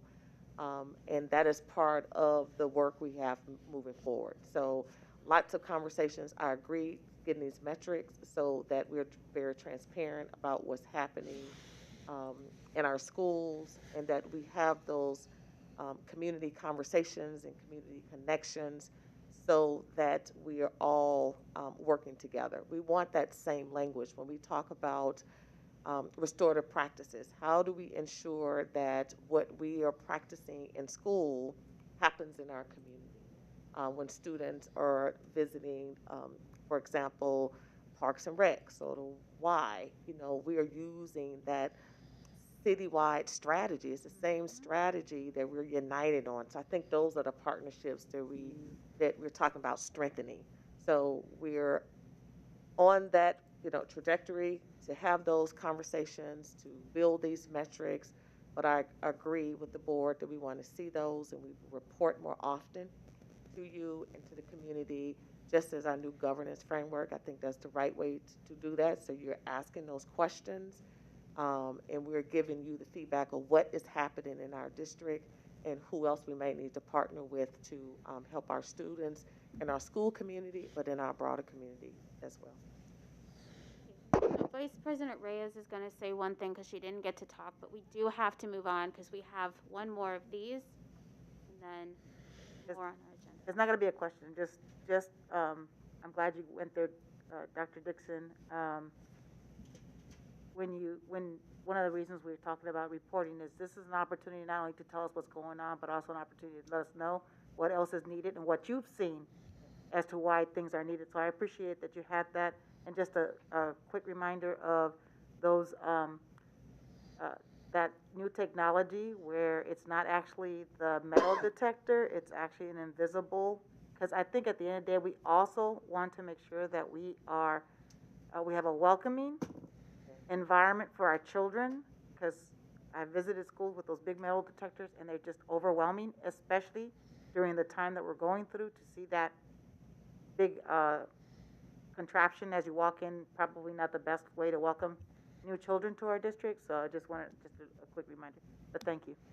Thank you, Mr. Ward. Custodial services.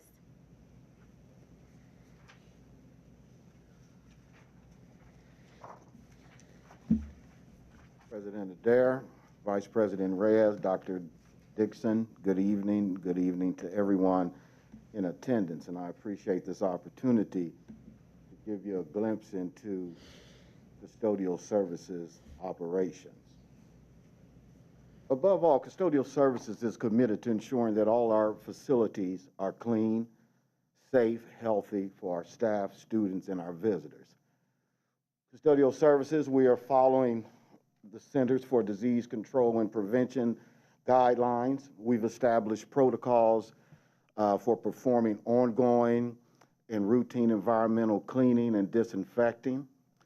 All of our buildings have EPA approved list-in disinfectant in all of our facilities. Our cleaning and disinfecting protocols, Custodial Services has incorporated in our cleaning and disinfecting protocols the universal precaution that all surfaces are infectious.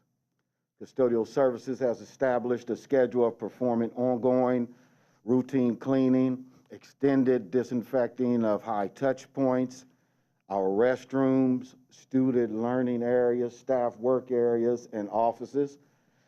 Disinfectant wipes, gloves are in every classroom, in every office, and in every workspace to include high traffic areas.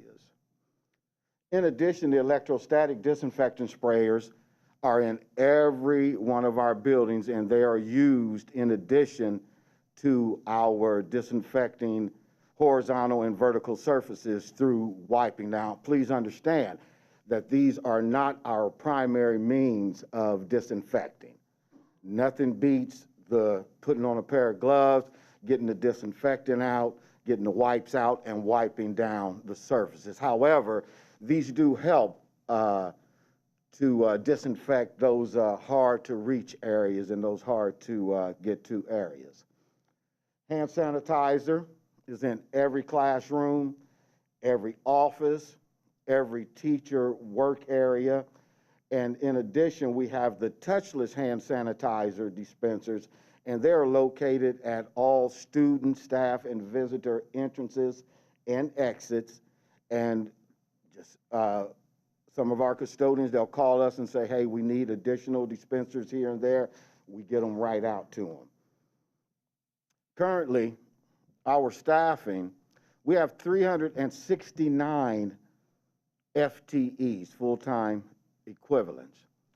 In addition to that 369, we have 68 ESSER-funded FTEs, which we have currently hired 41 of those. So we're currently working on hiring the additional 27. Recently, we submitted a request to hire an additional 45 ESSER-funded FTEs so that we can place these folks in the building and be able to increase even more so what we are doing now. But I would also like to say that our folks, they do a great job. They do a great job. We use the phrase in custodial services, strap them up, carry it to the wall. We do that every day. So I'm very proud of my team members, the management staff, and to that end, I'll entertain any questions you may have. Thank you, Board Member Cole. Thank you so much, Madam President. Thank you so much, Mr. Hood, for your presentation. Barnett. I'm sorry, Mr. Barnett. Thank you. No problem. Thank you for your presentation this afternoon. Couple of questions. One is, and this is going to get to the question of, do we have a real number? What is the real actual number for what is needed on a building for building basis for custodians who are 2 or 3 during the daytime hours of a school operation? I don't know if it's based on square footage. I don't know if it's based on student population, number of classrooms, but will this 45 additional be the real number needed to meet the demands of disinfection and cleaning requirements in a building? And before we get to that, let's start with the first question of, are there new requirements that the administration is asking for custodians to do extra disinfection work? So do they have to make so many rounds in the building per day? Have we put on new stipulations for disinfection and cleaning? Well, we do have cleaning and disinfecting protocols and frequencies as we submitted once we started bringing kids back. But our head custodians and those custodians in charge who are on day shift, they make a round robin of the building, disinfecting, cleaning restrooms, and incorporating the other duties that they have throughout the day. And that's one guy, correct? That's one individual custodian during the daytime hours. That is the head custodian just by his or herself. That is the custodian, the head custodian. Without the support of an additional custodian during that day to manage all of those responsibilities. When that that staff is available, we deploy those individuals to the building. Yes, sir. Okay. With that in mind, do we have or are we working on a real number, a tangible number, to ensure that each one of our head custodians has the support needed, not just during after school hours when that floater or that other individual comes in, but an actual additional support staff with that head custodian to ensure that when garbage has to be taken out, when buildings and grounds have to be cared for, when they have to do all of the other duties that you just cited, that they are effectively able to accomplish that in a day's work?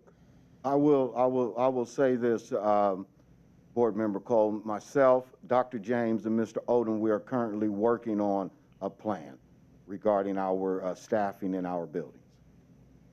Dr. James? So the 45 ESSER-funded custodians are for our secondary schools. I mean, in a short period of time, coming to Columbus City Schools, I recognize that for the cuts that have been done to custodial services, it has really decimated the ranks, and we need to restaff, and it needs to be done. American School and University uses metrics such as square foot, acreage, and so we need to look at that, because where I came from, a typical high school could have 10 to 12 custodians. That's both day and night. A middle school could have 8 to 10. Elementary could have 5, and that covers day and night. So those are some of the things that Mr. Odom and I will be working with Mr. Barnett, and then provide recommendations to the superintendent to share with the board. But this is kind of just staffing it up right now with the opportunity to use ESSER funds to do that. All right, so thank you for the short run aim to try and close a gap, but not be able to do it completely. Thank you for the transparency. This is the type of leadership, Dr. Dixon, that we need to hear. It's okay to tell us that we are not at capacity. I'm okay with hearing that we don't have totally what we need, right? I am there with you. But when folks come and just tell us, oh, everything is operational and fine, that is not acceptable to me at all. It is not. I've gotten too many phone calls and I've seen too many incidents myself where we are sorely lacking for what is needed in the school building. And as quiet as it's kept, our classified employees are our first line, not our second, our first line of safety and protection and health and wellness to our kids. They are, and to our staff. So thank you for that. I want to see more about what we're doing towards building capacity. If it means that we have to raise the funds to do it, then so mote it be. But it's time now to start telling us the real honest truth about where we are and what we need to get there to close those gaps. Thank you, because this has an academic effect on our students as well. Appreciate it.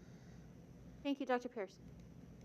So I have some questions around capacity as well, Mr. Barnett. Yes. The first question is, you indicated in your response to Board Member Cole that if you have additional staffing that can go out to buildings and help those head custodians, is there a particular threshold that helps you determine where that help is sent? Well, that has a lot to do with our call outs for the day. We do have staff. We have staff that are out for COVID, leave of absence, approved leave, vacations, personal leave. So if that staff is available because we assign them every day, if that staff is available, yes, then we will send additional staff to those facilities where we think they should be. Okay. My next question then relates to equipment. So pretty regularly, I think all of us go out and we visit schools. And one of the things that I hear often, that we hear often, is the equipment. We need scrubbers or scrapers for the floor. Yesterday, I observed one of our custodians literally with the mop, mopping an entire entryway that was pretty significant in one of our high schools because the scrubber or the scraper had not been fixed properly. So can you speak to what equipment needs do we have in our district? Do our custodial workers have the equipment that they need to efficiently and effectively get the job done? We started on the path some years ago of placing in all of our high schools, middle schools, and elementary automatic walk-behind scrubbers. When we first endured the cuts, we knew that we had to get the equipment in the building that would make up for those cuts, and then they would still be able to do their work in an efficient manner. So we do have an issue with abuse of equipment in our department. We have an issue of getting the equipment repaired in a timely fashion. But I think that we're doing pretty good. I think that we're doing good in the area of providing the equipment that our staff needs to get the job done. Thank you for noting that. So the abuse, do we need to start thinking about more training so people know how to properly use the equipment? And when we think about repairs, can we partner with local companies that can come out and repair those items? Can we partner with, I know Dr. Dixon has good relationships with our higher education institutions. Can we partner with their staffing and maybe they can fix the equipment for us quicker? What can we do to ensure that the repairs are done in a timely manner? Well, I had a meeting as recent as last week with one of our vendors, and that's what we discussed. We discussed bringing those guys on board to help us get the equipment fixed and get it turned around and back out to our team members in a timely fashion. I appreciate that. Then my last question, I think, connects to Board Member Cole's question. In addition to these extra cleaning and disinfecting duties that our custodians are doing, it often leads to a point where they're not properly given a break or lunch or downtime.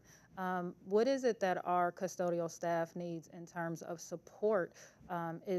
even if it's in terms of, rotating and ensuring some way that they get an extra week off for vacation, or that they get a couple of days off, that we are acknowledging that they're not getting those breaks, those lunches that they need. I've never been approached by any of our team members saying they are not able to take their breaks, but we've always told them, always take your break. Take your break. Let your building administrator know, hey, I'm going to take my 15-minute break. I'm going to be sitting in my office or wherever I'm going to be. If you need me as an emergency, that's where I'll be. I'll come and I'll take care of whatever it is, but I'm going on my 15-minute break, or I'm going on my 30-minute lunch break. Is there any way that, because when I go into the schools, I'm hearing this from our custodians, that they're not getting their breaks, they're not getting their lunches. So is there any way we can survey the staff to see that they're properly getting those? Those are all my questions. Thank you. Board Member Beckerly. Thank you so much. I think what is true about what my colleagues have said about making sure we get the correct staff, and Dr. James' efforts and yours and Maurice's, and is really wonderful. And I think that's true for all of the conversations we've had with the various different other departments within operations. I think we culturally are an organization that tends to not ask for what we really need for whatever reason. It's just it's like who we are as a culture. And I think we've been clearly saying this at the board table, and we want you to hear it, that needs to change. We need to right size all of our departments. And we need to know exactly how much that's going to cost so that we can figure out how to get those funds. And I think it's great to use the ESSER funds to help us test some of these things out, but we need to be really clear on what we're going to need to get it right. And I think we need to not worry about concerns about staff top heavy or staff heavy, because nobody's really figured out how to do urban education well. So let's figure out how to do urban education well. And then if we've got inefficiencies, we'll look at it then, But I think that we need to really have a mindset change. And you need to turn around and say to us, this is what we need to get the job done, and then we have to figure it out. But I think that was kind of the theme throughout all of these presentations, is don't hesitate, don't say, well, I could use 50, but I'll take 2. I've seen that over the years. I mean, we do it on the education side, the academic side, and I'm sure I can hear that you've done it all for years on the operations side. So I just wanted to say that overtly. May I just say something really quick? I am not a shy person at all. This and just to give you some information, I'm all for additional staff. Have been for years. Absolutely have been for years. So I've been playing that song for a long time, and I appreciate Dr. Dixon and Dr. James and Mr. Odom coming together to help us with that piece right now. But I will also say this. In the meantime, me and my staff, we have to be good stewards over what we currently have. Thank you so much, Mr. Barnett. I think you're absolutely right. And I think that you are. And I think, part of what we hear from all the operation teams is kind of what Board Member Beckerly was just saying, that, even when we say, well, we've heard from, it's because we have to pull it out of you, too. Because you really don't want to come. Really you don't want to, because you know you're there to get the job done, and you are so dedicated. And so your custodians are no different. And, when I hear Dr.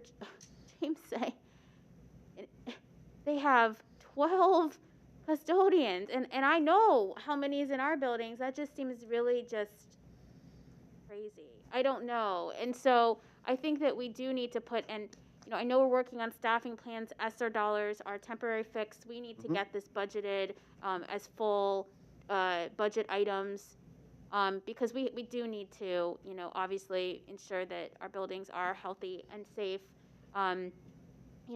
in all aspects of the environment. And that's what our custodial team does, as well as the grounds. They do some of the grounds work too. We didn't even talk about that. That's right. So, so thank you to you and your team. And we're gonna keep working. We're gonna keep working on getting everything that you need. Okay. And I will say this, I heard several board members say, well, I spoke to this custodian, I've been to this building, spoke to that custodian. I welcome you to have a conversation with me. Awesome, thank you. Thank you. All right, back over to you, Dr. James.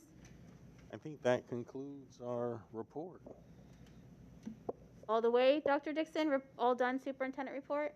Yeah, we're done. Thank you. Okay. All right. Thank you, everyone. Thank you, operations team.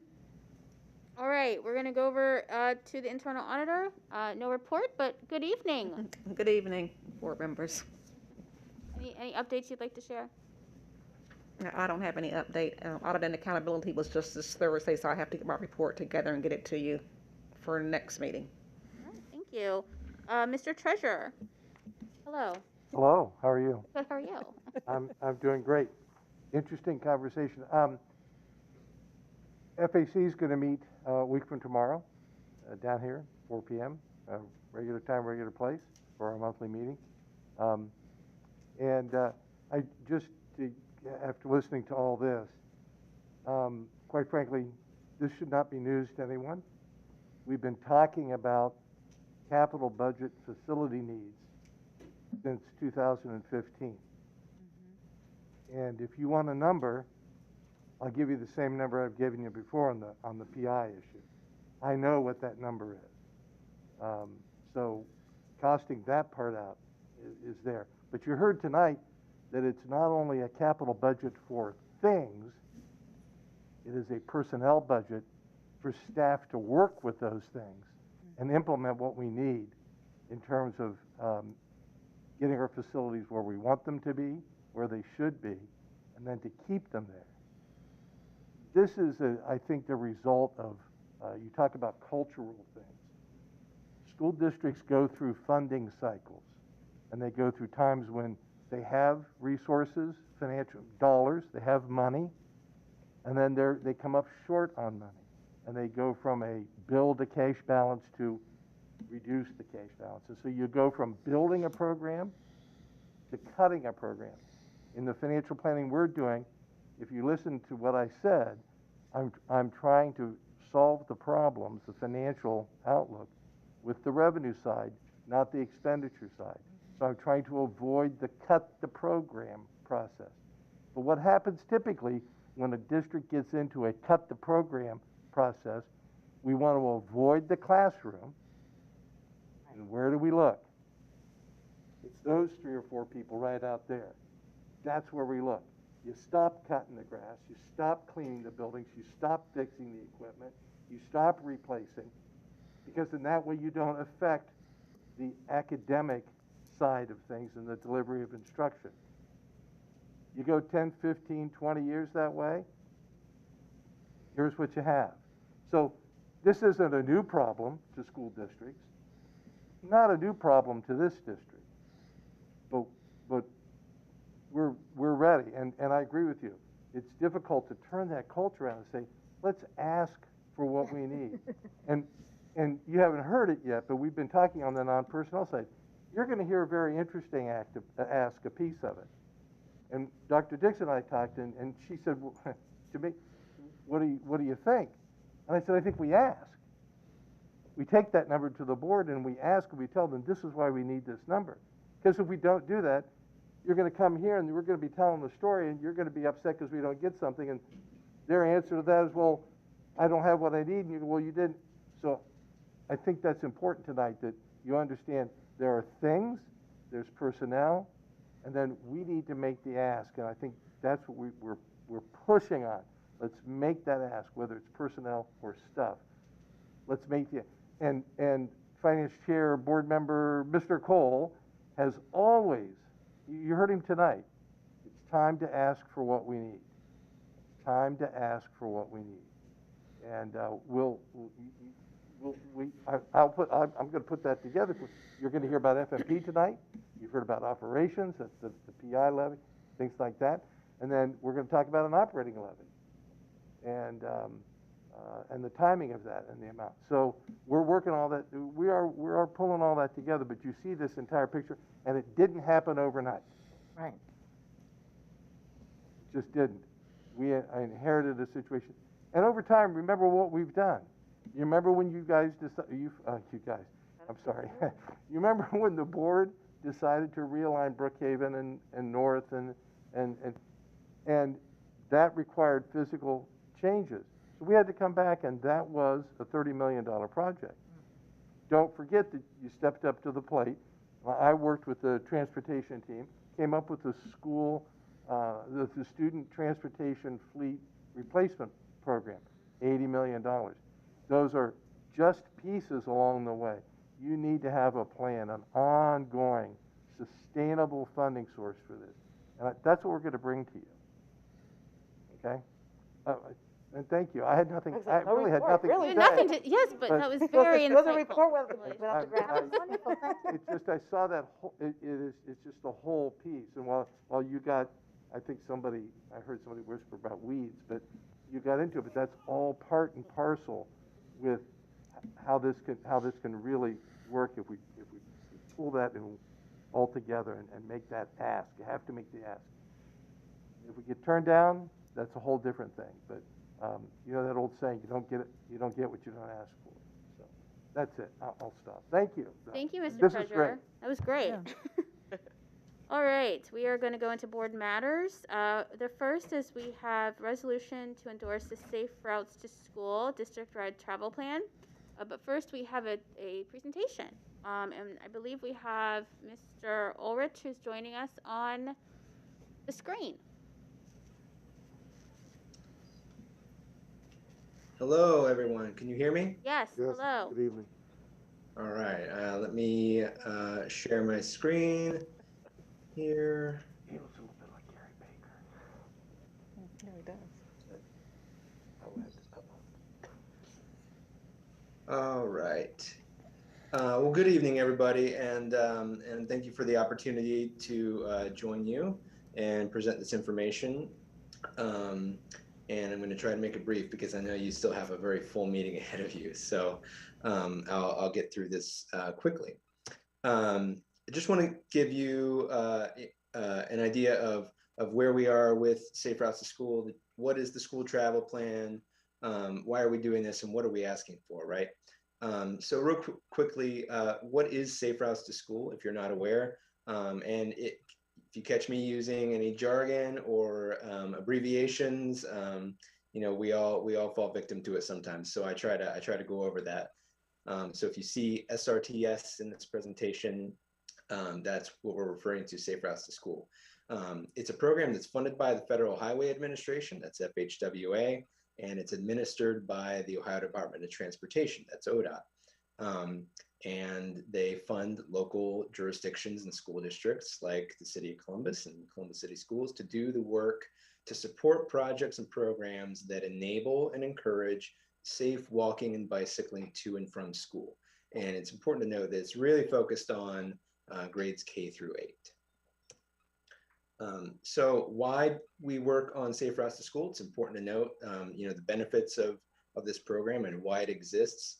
We're really trying to increase physical activity for healthier students, create safety for students in getting that physical activity, lowering transportation costs for both the school district and for families. That kind of relates back to presentation earlier from the transportation department, reducing student absences and tardiness, and improving academic performance. We've seen that increasing that physical activity can actually result in improved academic performance. We're also getting kids out of cars, and that means fewer drop-offs and pickups, and that reduces traffic congestion, not just around schools, but throughout the city, because it means fewer trips being taken. And that then results in cleaner air and fewer asthma attacks with our kiddos. So what is a school travel plan? What are we actually talking about tonight and asking for your endorsement of? And again, the abbreviations run rampant here. So if you see STP, we're talking about the school travel plan. This is a written document that outlines our intentions for engaging in that work to improve active transportation, walking and biking to and from school. And a school travel plan is a requirement for funding requests from ODOT to get the dollars to support both infrastructure and non-infrastructure work that happens with our Safe Routes to School program. And the other requirement that ODOT has is that the school district and the city both adopt endorsements of the plan. So that's one of the other reasons we're here tonight. It's also important to note that this is actually an update to the school travel plan. Our first ever district-wide school travel plan in Columbus was adopted in 2015. Before that, school travel plans were really only done on anywhere from 1 to 4 schools at a time. This was one of the first, not just in the state, but in the nation, to look at a large urban district like Columbus and approach it at a district-wide level. And we do need to update the school travel plans once they are 5 or more years old. And you can see we're here in 2022 now, and in 2015 was more than 5 years ago. And COVID has slowed us down a little bit over at the health department. I hope you can understand, which is why we're not right on that 5-year mark, but we've gotten some leniency from ODOT, and now we're here. And we've wrapped up that work and asking for your endorsement. Wanted to call out, who all is involved in this. And in Columbus, Safe Routes to School is really, it's important to know that it's a partnership. It's a really extensive partnership. We've got the City of Columbus, where I am, and we've got the Department of Public Service, who works on the infrastructure side of things, and us here at Columbus Public Health working on the non-infrastructure side of things. And that is things like programming, and education and encouragement type things. And obviously Columbus City Schools is an integral partner in that. This is a short list, but I'm sure it's more included.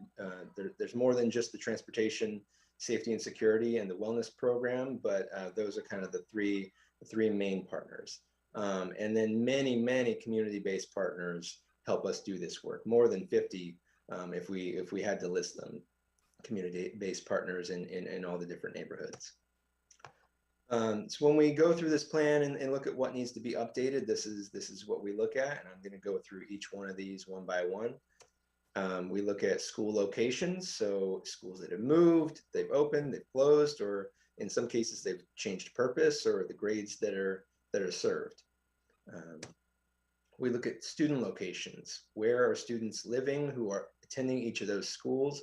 And so you all at the district provide us with anonymized data that we're able to map and see where those students live, what grade they are, and what school they attend. We also have to update the school demographics so that we know whether things are changing in that area from a social equity lens. So we look at race, we look at economically disadvantaged status, disability status, and non-English speaking students. And we do a policy assessment. What's going on with the school district, with the city of Columbus, or even down to maybe even the school, individual school level, and try to see whether there are any policies that might be encouraging or discouraging active travel to school. And so some things that have happened over the last 7 years have been improvements to the school wellness policy to focus on safe routes to school, really great improvements to bicycle and pedestrian accommodation on school campuses. I know there have been lots and lots of bike racks installed, and that's been a really great improvement. And then the City of Columbus has really ramped up its sidewalk program, its Operation Safe Walks program, and City Council has really stepped up how we fund sidewalks around schools with the funding that we have. So those have been really, really great improvements. And then the action plan piece of the plan needs to be updated. And that's where we actually designate priority corridors and countermeasures. And so priority corridors are where we say these are the walking and biking routes for the different schools, where we're trying to connect those dots between where students are living and where the schools are located. and really route them, kind of funnel them onto priority corridors where we can make targeted improvements. And the countermeasures are those improvements. So those could be kind of point locations like crosswalks or intersections that need safety improvements, or they could be more linear improvements like sidewalks and pathways that don't exist. And just wanted to highlight some things that have happened since the initial school travel plan was adopted. We've really tackled a good chunk of the more than 500 countermeasures. There are a lot of projects that were recommended in that plan, and we had to prioritize them, obviously. And we've made really good progress. And there's even more that are in progress or being planned or sort of coming down the pipeline. We've done lots of bike safety training and distributed lots and lots of free bike helmets to students over the years. We worked with the Department of Public Service and Columbus City Schools staff to update a safe arrival and dismissal best practices document that was really great. We've worked with the physical education curriculum to integrate bike and ped safety into the teacher training for that. And during when schools were closed during that initial COVID hit in 2020, and you all set up those fuel up meal sites, we kind of scrambled to see what we could do in terms of doing things around the routes from where students were living to where those fuel up meal sites were. So maps were developed. There was lots and lots of trash picked up along those routes. We were just asking ourselves, how could we best serve during that very chaotic time? So now I want to go through what was updated for this version of the plan. We really did a comprehensive assessment of all the 500 or more countermeasures in that plan, updated the status. Has it been complete? Is it in progress? We looked at what schools were left out of the 2015 plan, why were they left out, and should that be reconsidered? And we added a lot of those schools into this version of the plan. So we really expanded our scope and wanted to be more inclusive. So looking at those schools that we added in, Burroughs Elementary School, it was actually already in the plan. It just didn't really have much in the way of countermeasures, and we went through and added some in priority corridors. The new Dominion Middle School location, Columbus Spanish Immersion, Cranbrook Elementary School, and Ecole Kenwood French Immersion. We also added in Hubbard Mastery School, Mifflin Middle School, Northgate Intermediate, Old Orchard Elementary School, Ridgeview Middle School, Sherwood Middle School, Stewart Elementary School, Westgate Elementary School, Woodward Park at Walden, and Yorktown Middle School. So you see some patterns here where they might have been, there were several middle schools. It seemed like there were several kind of special purpose schools, lottery-based schools where, you know, I wasn't involved with the 2015 version of the plan very much, but it seemed like these were places where you didn't have very many students living within 2 miles of the school, and they were pulling students from large areas that maybe there was less potential for improving walking and biking.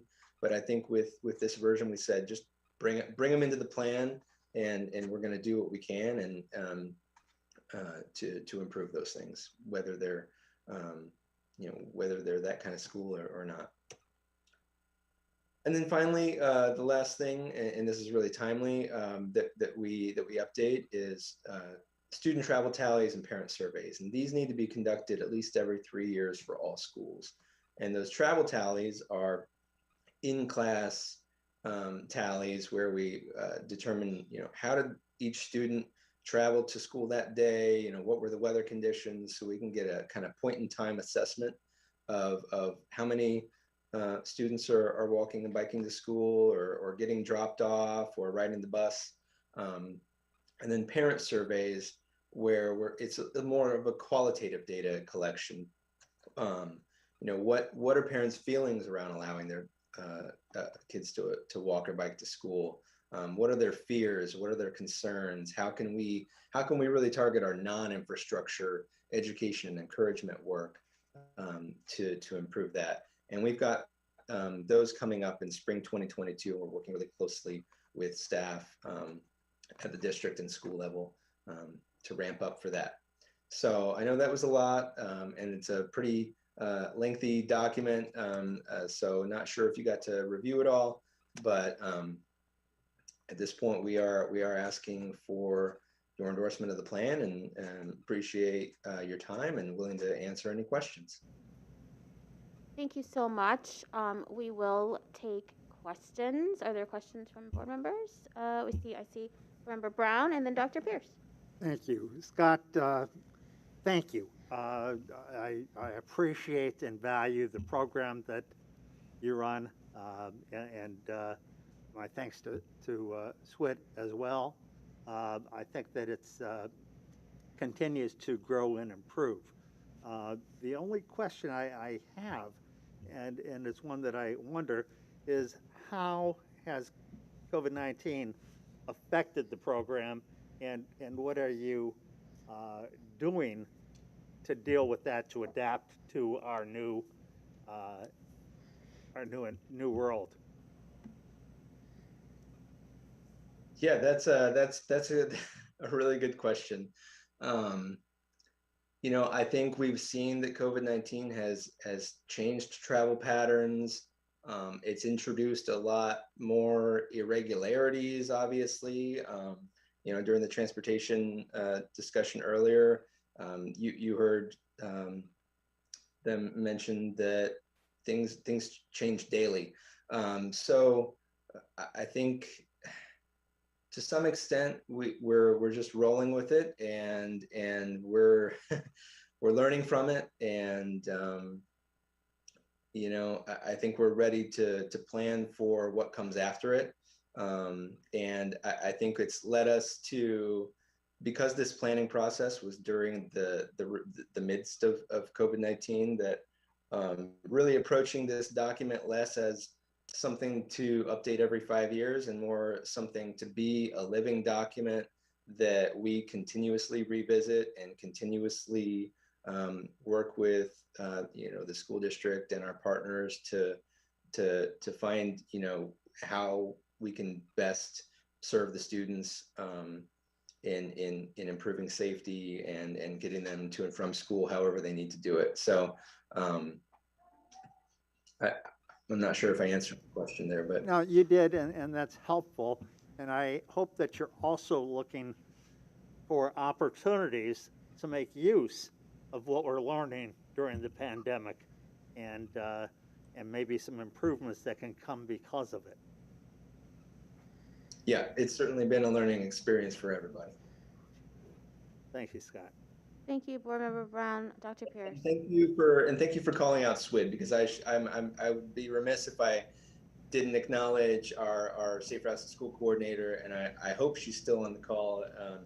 She may have dropped off, but Catherine Swidarski is our staff member who really leads all the Columbus Public Health based work, and I'm simply carrying this plan over the finish line, and it's really all the credit goes to her. Dr. Pierce. Thank you so much for this report. It really gets at the discussion we were having earlier about security and safety. It is a community effort, and so I appreciate you for coming here tonight to share ways that we are ensuring that the neighborhoods, the communities around our schools are safe for students and families to get to and from. And so with that in mind, my first question is there any way that we could overlay the existing conditions chart that you give with our regional boundaries?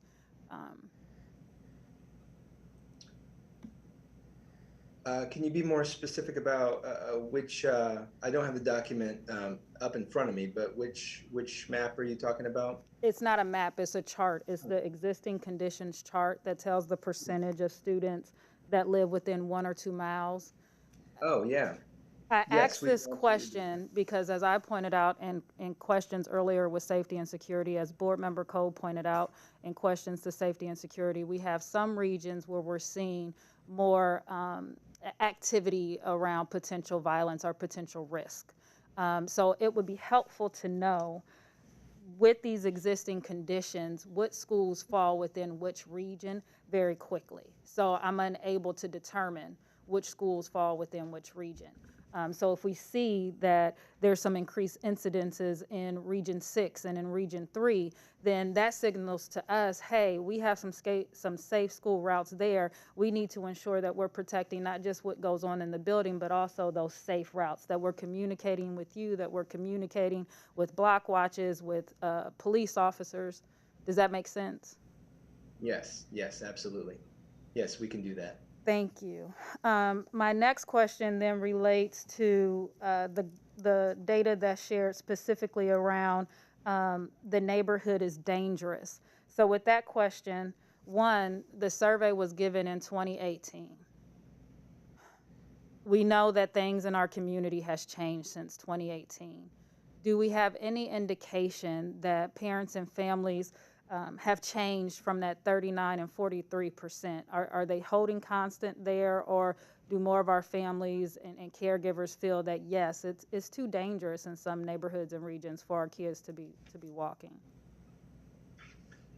Right, so that will be information that we will gather as part of those parent surveys that will be updated in spring of this year, where we will be able to compare over time then to the 2018, to the 2015, before that, and so on and so on.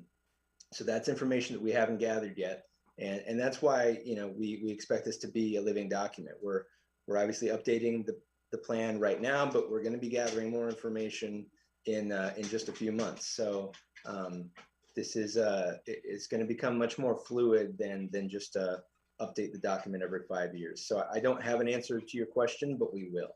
Okay. In that we will, is there any way that we can encourage and empower the conversation to happen with your team, our administration, to think about, if we do see increases of parents saying that the neighborhood is dangerous, that we can come to the board table and say, here are some potential solutions. Here's how we're thinking we can combat that. I think that would be extremely helpful for us, because then we would know how we can all collaborate to ensure that we're creating safe neighborhoods. Would that be possible? That's the plan. Okay. Thank you very much. Member Cole. Thank you, Madam President. Thank you so much, Scott, and your organization for this report. There's some things that I really, truly appreciated about it.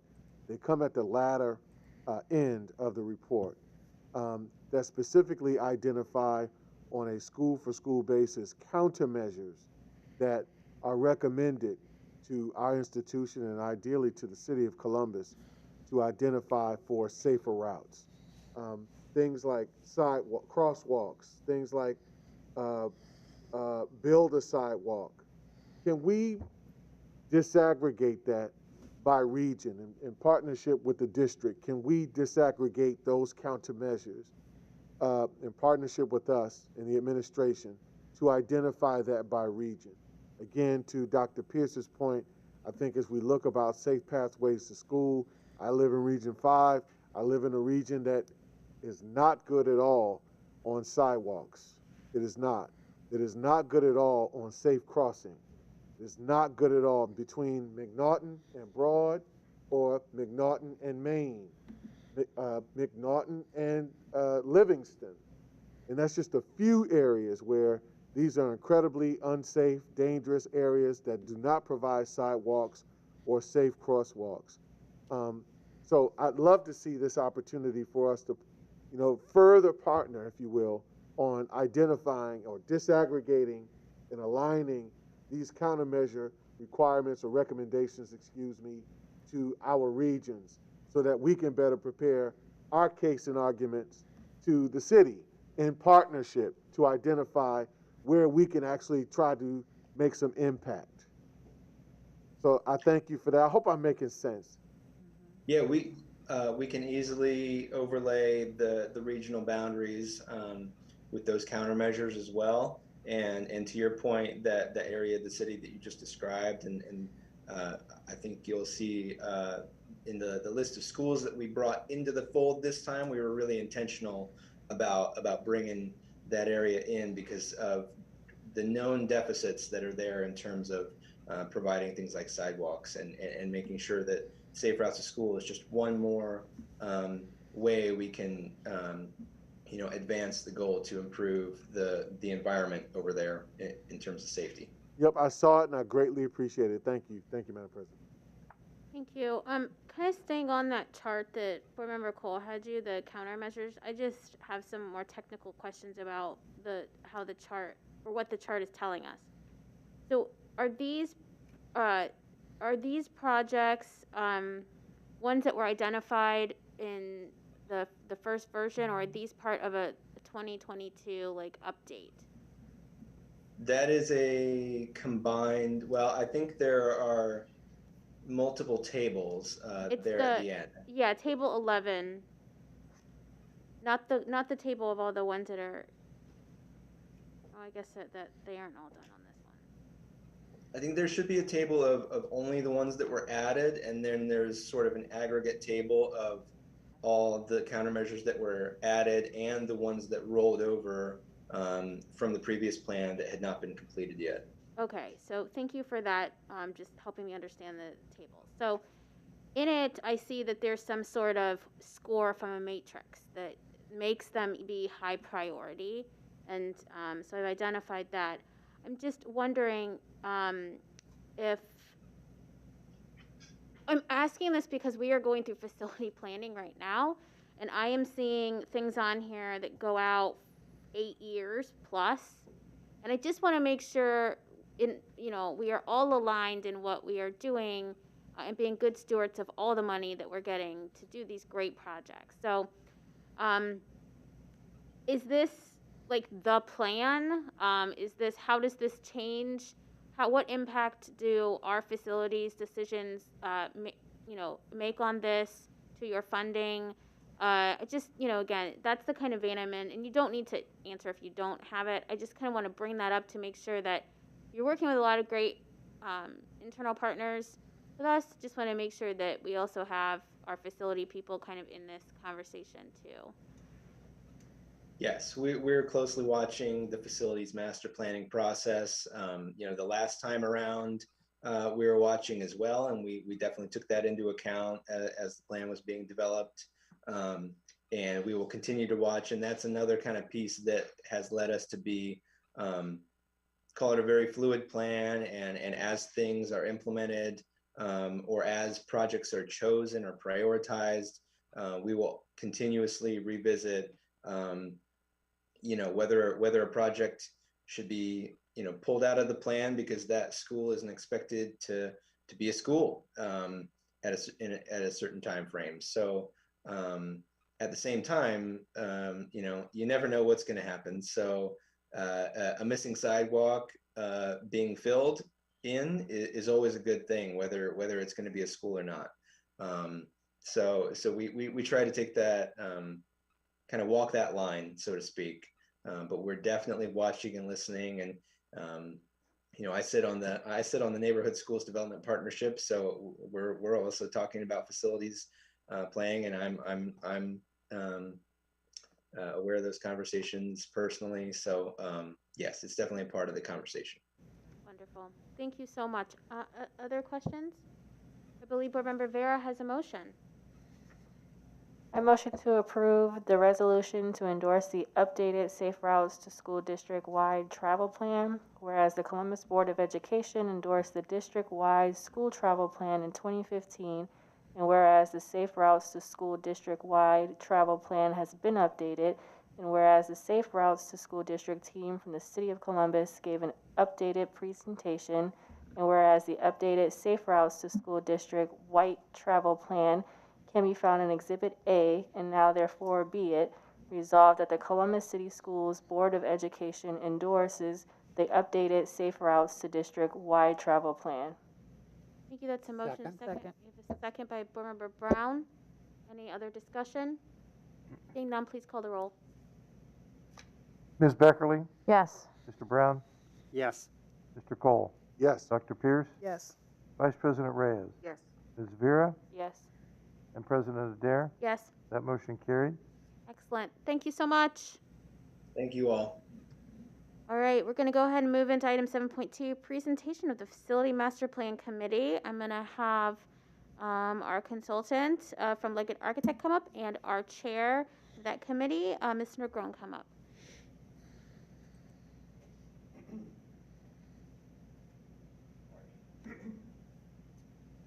President Adair, Vice President Reyes, board members, Dr. Dixon, Dr. James, I am very excited to be presenting in front of you tonight because tonight is pretty much the culmination of our scheduled engagement. So we've had, as you know, we've had our vision that we've established and that we've been working hard towards, something that has been sort of a glue of everyone that's participated within the process of, even though we may have, and Mr. Negron's been very beneficial in the fact that conversation and disagreement can be good. It's productive, and that's what this group has been all about. It's creating a productive outcome out of some very challenging conversations, and this is what has always been the center point of those conversations. So a brief agenda for you this evening. We'll review the process. Mr. Negron will present the recommendation, and then both of us will be here for any questions or discussion you may have. Starting with our engagement process, we talked about the challenges and the successes of the district as we knew it, all the way through this past month where we've established what the recommendation would be. So we really took the spring and summer to review the importance of a portrait graduate and what it means to provide for student success. What do our facilities provide to students so they can be portrait ready? And then we had tours, then our simulations that everyone in this room was able to participate in, and then our concepts. So please keep that word in mind, our concepts that we presented of what could possibly be the solutions for the recommendation of the committee. All in our intentional engagement, at the total of it, we had over 112 activities of which we attended and over 1,900 participants. And this is going back to the spring of 2021 through December. With that, I will pass it over to Mr. Negron. I was definitely honored to be involved in this process, and I can't say enough about what Leggett has done, Misty, and then the community coming together, and when he talked about being able to disagree, we had very robust conversation, but every community member that chose to participate had a voice in the process. There wasn't one comment that was discounted at any point in time. So the community, there you go. So you think about the committee was made up of the 6 regions represented by chairs, co-chairs, and the student liaison, and then I was the overall chair of the process. And a few things, after we reviewed the data, prepared the results, the 6-step master plan conducted from March 21 to January 22, included over 112 engagements, over 1,947 participants. The Facilities Master Plan Committee would like to make the following recommendations to the community. The Facilities Master Plan process has shown that Columbus City Schools has too many schools to support the current student population, right? That's 1. 2, the current individual facility student population does not meet the OFCC requirement for funding, which of course money becomes very important as discussed over the last few hours today. And Columbus City School students' voice has expressed a need to improve the facilities that supports the attributes of the portrait of a graduate. Right, so those are kind of fundamental principles in this. And just to remind everyone, to ground us with this, you know, the state funding, the 2/3 rule, if a building cost is more than 66% to renovate, then to replace, the state will not co-fund. 70% of the total cost of the project will be funded by the district, 30% will be funded by the state. And then in size of projects, you think high schools, they won't fund anything less than 1,200 students, middle school less than 800 students, and elementary school less than 600 students. So those are kind of the grounding principles in regards to where we're headed. So when you think about what we recommended, you know, to support these results, the Facilities Master Plan Committee are recommending fewer, larger schools, schools that will support the portrait of the graduate moving forward. In summary, the recommendation is 6 new high schools with a population over 1,200 students, 6 new middle schools with a population over 800 students, and 7 new elementary schools with a population over 600 students. And then there is several things that the community was really passionate about, but it wasn't, you know, specifically directed to our charter and what we were trying to accomplish, but they were like really important things that we need to be considered as we're starting to plan. And we challenged the board to make sure that you take all of these. And I'm not going to read all of them. The only thing I'd like to add is the fellas that presented before me, you know, their jobs would be a lot easier if we were able to have fewer buildings with more, you know, I mean, it's just, this is 1 plus, if anything gets more complicated than 1 + 1 is 2, I'm like, stop, we got to stop. You know, there was, I've worked around the district. I never had kids in the district. And I can tell you every time I work with the district, I'm impressed with the quality of people that are here, you know, so. You think you guys were a little rough on them? I wouldn't have been that rough, but this will be really, I wouldn't have been that rough on them, that's for sure. I mean, just they're just really good people there. The other thing, there was also some continued items, community strategic partnerships, local and regional businesses, partnering with rec centers, aquatic centers. You know, are there other ways to rethink some of the attributes that we would normally want to have in a building, but we can't afford to maintain? So those are the things that we want to try to figure out, are there strategic partnerships that we should consider as we're working the plan. So you have the big picture items that we said with what we need building-wise, but then these other things that need to be considered, and we really challenge you to do so. So next steps. Thank you, Mr. Negron. Again, I thank you for your efforts and the committee's time. Obviously, this has been a very extensive process, and so having this recommendation at the end of it is something that we're all the end of the meeting, when the group all voted unanimously for this recommendation, everybody was just really excited about where do we go from here. So the next steps, we have the demographic and enrollment projections that we've recently received. Mr. Trevino and the Capital Improvements Office, along with Dr. James, we are analyzing what does this mean. Now is our time when we really start getting into logistics. The committee is going to be passing off to the NSDP, and we will be reviewing along with the Treasurer's Office. So now are the conversations where we really start figuring out from this recommendation, how do we put that recommendation into effect? Along with that, and I bring up getting involved with the Treasurer's Office as well, is because we are, as Mr. Negron reviewed, we are a partner with the Ohio Facilities Construction Commission. They are going to want a granular plan of what building, of what size, where, and when. But as we've discussed previously, that comes in segments, that comes in phases. The previous facilities that have been built through the Facilities Master Plan have been segments 1 through 3. So the granular data that the NSDP will be bringing forward to you will be for segment 4. Looking at ahead of where we could possibly provide enough projects through our current funding mechanism, we can get into what the plan could possibly be for segment 5. So we're going to get into data, or very detailed, that's the word I was trying to get. Detailed information for segment 4, overall information for what could be segment 5.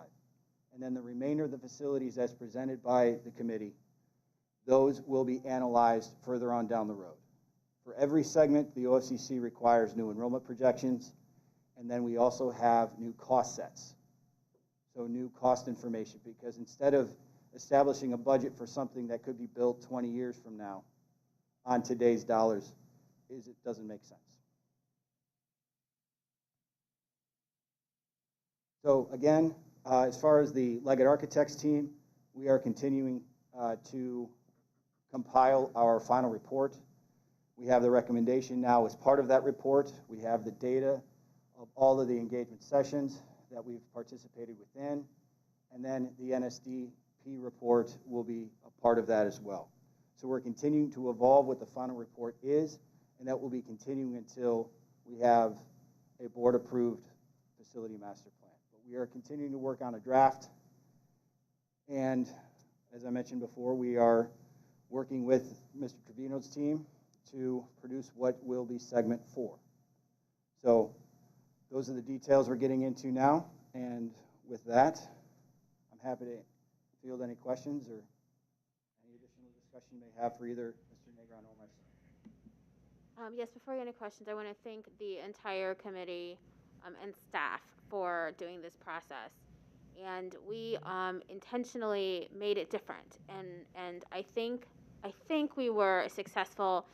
It took a little while, but at people seeing that it was different, and really wanting to engage everyone. And we're not done, by the way. There's so much more engagement to happen, and like what was said, figuring out then now the details about what, where, what, how, what, all that stuff. And so there's going to be more opportunity. But for those that did work on this process, all of the regional leads, the students, the family ambassadors, staff, partners that hosted events, I just wanted to say thank you. And really, it couldn't have been done without you, and thank you for your dedication, and thank you, Chair Negron, for really stepping up. You always are such a great advocate, for our district, and you did a lot of interviews. You spoke so well about it and your experience, and I think you felt that it was different because you had served on other FMPs before. So I just wanted to personally thank you and give our thanks from the board. So I will now open it up to my board colleagues for questions, comments about the recommendation that has been presented from the Facility Master Plan Committee. We'll start with Board Member Beckerly and then Board Member Brown. I just want to say, as a hanger-on to a lot of those community sessions, and being very vocal and active, it was an honor to get to know all of you and to watch this process unfold. And I just want to express my extreme gratitude. Can we go to the timeline first? A quick thing. I just think we need to have a date in there for Stan's heart rate to stay under control. So am I correct that there's a March date where something has to get to Stan so he can start working on numbers? No? You're okay with this timeline? Where I get involved is when they start talking to OFCC about sizing that segment. Okay. And once they put a number on that segment, and I would assume a preliminary number on Seg 5, if the recommendation is that we fund those two segments in November, I need those numbers. And then we convert that into ballot language. Your ballot language you're going to have to adopt in June. We need to make a filing to get permission to issue the debt. And that filing is so many days before the election, and that occurs in early July. So your second meeting in June, you're going to be faced with some ballot language. Okay. So they'll get to me once they start talking OFCC. They'll get me a number. Okay, so we're not worried about that I'm deadline.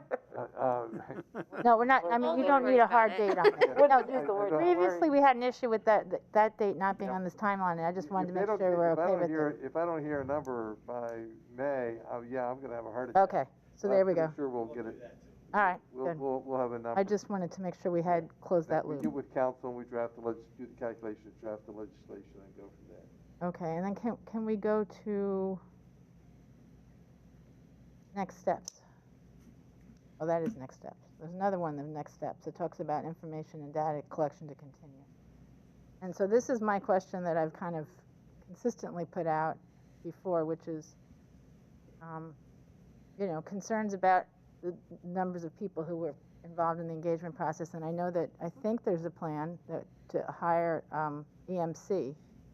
And I just wanted to know where we are, if that's part of this additional data collection, and what exactly the terms of that, or what we expect to learn from that. That is correct. We have finalized their scope of work and their contract, so they will be getting started. We've received, Mr. Wortman and myself and our team have been talking about what that exact survey is. It is a phone call survey and a text survey, and they do include translation services, but the idea of starting at a broad scope of gaining support within the school district and overall stance, and then really getting into what particular portions of the FMP they would be wanting to support. What categories? Parents? Yes. Teachers? Not yet. Principals? Not yet. Students? I believe these are parents of students, so I think students will be secondarily being requested. To be clear, I think we need to make sure we have some coordinated way of getting feedback from teachers and principals as well. And I think that was, to President Adair's point, once we have the segment nailed down, that's part of the continuing engagement. Right now, when I was very intentional with my words when I said we are finished with scheduled engagement, but that doesn't mean that we're done. And so however we can be in front of the staff, we are definitely prepared to do so after we start filing down of what segment 4 is going to be. Okay, but my concern is that input we should have before we decide what segment 4 is going to be. That was kind of my concern all along. Okay. Okay. So that input should be part of what's going into the decision making. Okay. From those two categories of stakeholders. Thank you. Member Brown? Thank you. Primarily, I just want to say thank you again. The work of all the volunteers in particular, and Jim, you're the lead role model for what a volunteer can do to help this school district in leading this. So, thank you. I think that this process has been a good one. It's been one that, at least from my perspective, and I know I could be wrong, but it was nice to be able to stay apart from and not have my influence or board member influence in the process in the community. We'll have enough opportunity to weigh in with our thoughts and make decisions and all those kinds of things. But this appeared to be truly and genuinely community-led. And I think that's really important. And it was great to be able to have that done. In terms of where the thinking is, I think that the recommendations make a great deal of sense. And they were the kind of broad recommendations that I think would make sense not only to the Facilities Planning Committee, but to anyone. And I think that they provide us a lot of room to work and to make sure that what we do would fit those suggestions and recommendations, but there's still obviously lots to be done. But thank you for this very great starting point. It was really an honor. I would say, of course, for those that don't know, I live in the construction world and built a lot of schools. And I was careful not to give my opinion first. I was deliberate not to. And the reason I didn't is I didn't want someone to be influenced by what I thought. Sometimes you can be intimidated by a professional, right? And I run a construction company, so it's like someone might think, well, this guy has much more experience, and I didn't do that. I didn't let that happen. I let everyone's voice be heard, and I gave my opinion. And then what happened is we have a community with a lot of passionate thoughts, and those passionate thoughts did kind of take us off track a little bit, but we said, we kind of put them in the parking lot, and I told them, I guaranteed them that I would carry that. Those things that we think are important, you guys have to make sure that you consider. But anyway, it'll support the portrait of the graduate from, when you think about what we want to try to accomplish. And then the community engagement, like getting businesses and the strategic alignment, that's just practical futurist, approach to how do we collaborate in a different way. So, I thought it was very good. I appreciate it. Thank you. Thank you, Board Member Cole. Thank you, Madam President. I thank all of you for your participation. I share the sentiments of my colleagues here on the board. There was considerably well-led work that was in play. I particularly like the way that you handled, Mr. Negron, the meeting, the way that when conversation did kind of veer off, you were able to get everyone back on track and focused on the task at hand. So I'm appreciative of that. What I'd like to do or like to know moving forward, and it doesn't have to be something that's spoken of now, but what I would love to see moving forward is where were those points of challenge or even failure in the process. I think it's incumbent of all of us, particularly in this process as we embrace it in a new way, to learn from and grow from where we feel like we might have missed the mark. So I'll give an example. On the community engagement side, working a little more vigorously in the beginning of the process to ensure that we are welcoming to the community with food and other things that we're aware of require people's time. I know that there's some aspect of that was the COVID piece and choice of menu. How do we prevent certain things from occurring? But I want to be sure that at least moving forward, we're able, on the community engagement side of things, to, give greater action and thought to the requirements of participants on a school night when they have children and, we need to feed folks and do certain things like that. So I would love moving forward to learn to get an email or something to that effect where we saw those points of challenge and possible, again, missed opportunities that we can grow from moving ahead. Quick question to our Leggett friends. How much are we still tied to what was a part of the first facilities master plan? Are we tied in any way moving forward to that, or are we free and clear to move on with these set of recommendations as we give further thought to that? The only component that you would be tied to, per se, would be the facilities that you have already completed through the facility master plan. If there was a desire to do anything additional to those facilities, those costs would be solely on the shoulders of the district. Those would not be co-funded.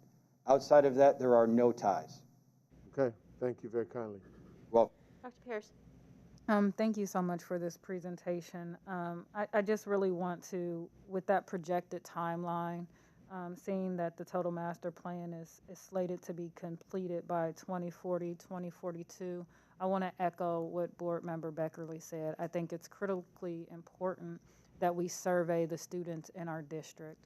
Those students become the parents of the children that will be attending these buildings in many instances. Us focusing on the current parents and surveying them, I think, misses an opportunity that's there. We need to, again, engage more of our students in this process.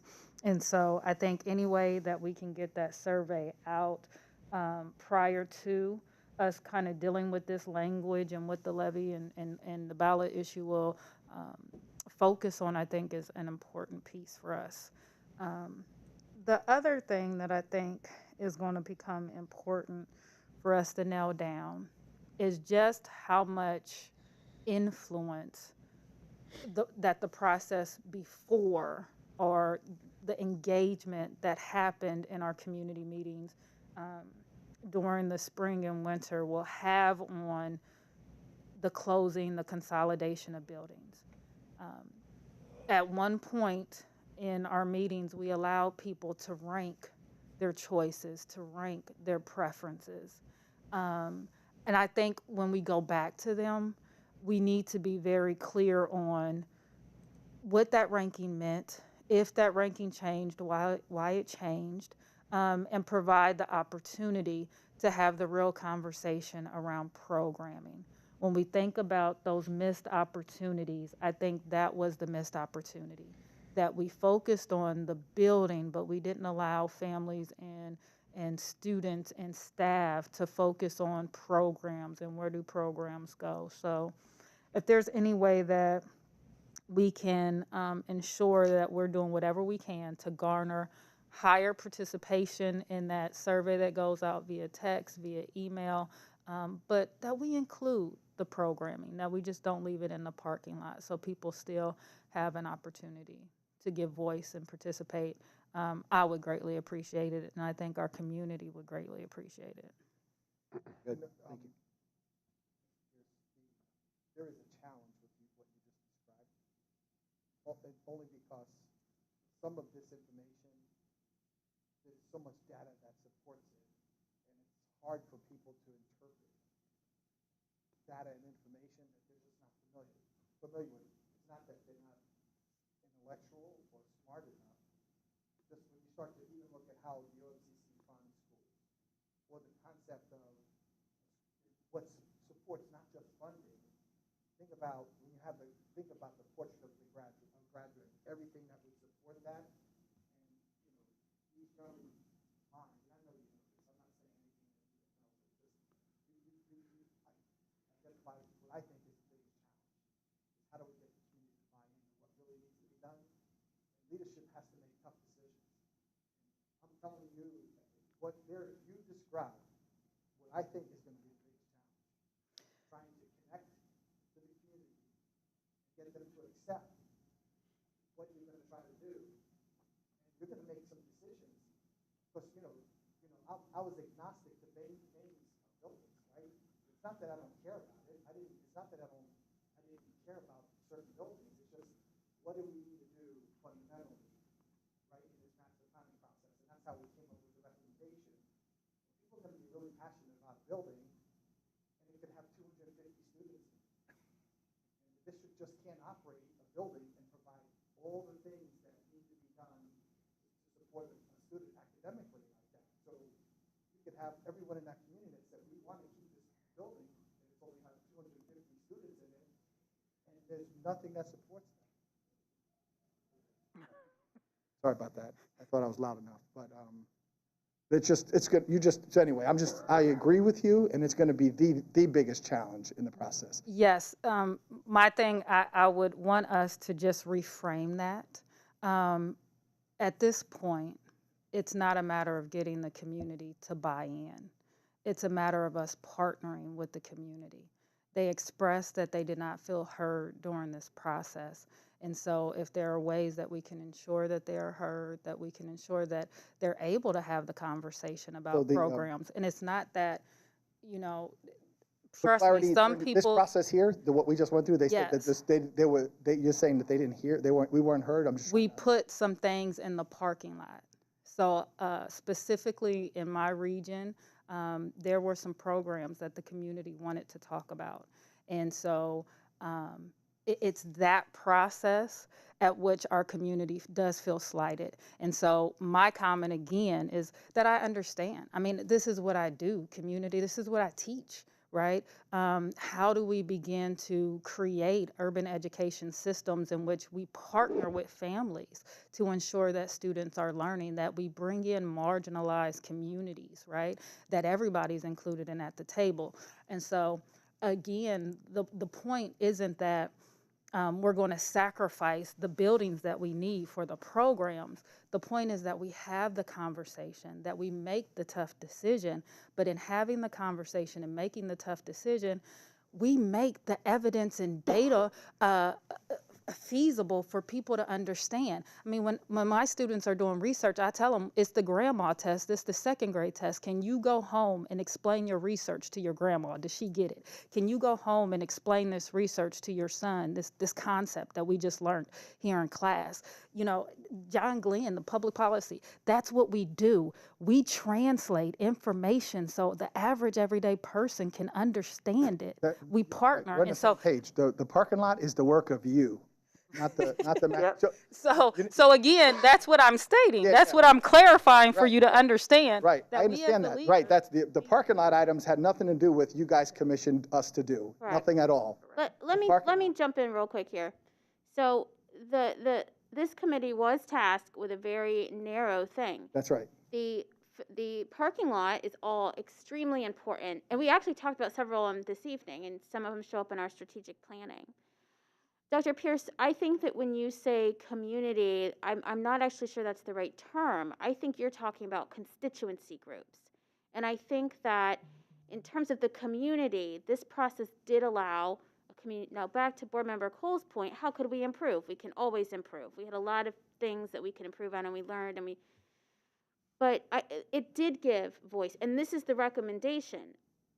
This recommendation about having, I'm going to say normal sized buildings, because that is what everyone else is building, is a culture shift for this community. And I think that came out loud. The next phase, as we come into the work now of NSDP, looking at segments, is where everything you just said needs to come into play now, because we're actually going to design the building. We're going to figure out where they go. We're going to figure out where we start. We're going to figure out what needs to go in them to support the programs, as well as then talk about things like you mentioned, gifted. How does that look across the district? So that's this phase right now, and there will be more community, stakeholder, constituent engagement as we build these, because we have to. You have. That's no doubt. I You think have. we're all saying the same thing. It's just increase that 1900 so there's more participation. Bring the students in so they're involved in the process and have the conversation about programming. Yeah, I was just trying to. You said that it wasn't inclusive, and I was trying to point out that we had a very clear charge, and then the parking lot were just the items that we said you guys have to do it. So that wasn't inclusive. Sure, someone probably felt slighted that we put something in the parking lot, but that wasn't our job. That's all I was saying. It wasn't our job to do. That's your job to do. So I just look at inclusive as very broad when we have such a large constituents base, when we have such a large student population, when we have such a large employee population, and we look at that 1900. That's what I'm getting at is, do we have a percentage that showed we included a lot of the community? Yeah, I think we can. I think we really are on the same page here. So I think we know we need, as we continue to have more engagement. The committee did exactly as they were instructed, and they did a great job. And I don't want to underestimate. I don't feel slighted. I'm a community guy. You know, I volunteered my personal time. You do. You know, right? It was my personal time because I care. Very busy. Right? And it's not about what I'm doing. There's people that won't even know who I was doing that, right? And I'm not going to stop. With a community cannot be healthy without the public K through 12 school system being strong. That's why I'm here. And I'm not going to go away, and I'm going to be respectful. I'm very opinionated. Hopefully you guys see that. I'm passionate. I'm not afraid of disagreements. I know how not to be disagreeable in those. We're going to debate, you know, so that's all, you know, but my voice will be heard. You know, and I'm going to do it in a respectful way. And we appreciate your voice, and we appreciate the committee. So there's actually no action we will be taking this evening. It was just their recommendation to us. This now is going to go to NSDP. for additional work and planning and all the things we just mentioned. And I want Alex, I feel like you want to say something, to clarify something I just said. I see it. Let it set. So. Okay. Thought you were giving me some vibes, but okay. But we have a lot of work. We did a lot of work. We have a lot more work to do under a even tighter time frame. And so, we're not done. And so, community, we want to hear a very small, even more narrowed stances. And so this is the time. You can't be quiet anymore. You got to speak up. And so when we come and we ask for input, we ask for a survey, we really need you to do it, even though we know you're busy and you're tired of surveys and robocalls and all of that. So, President Dare, can I add one thing? yes.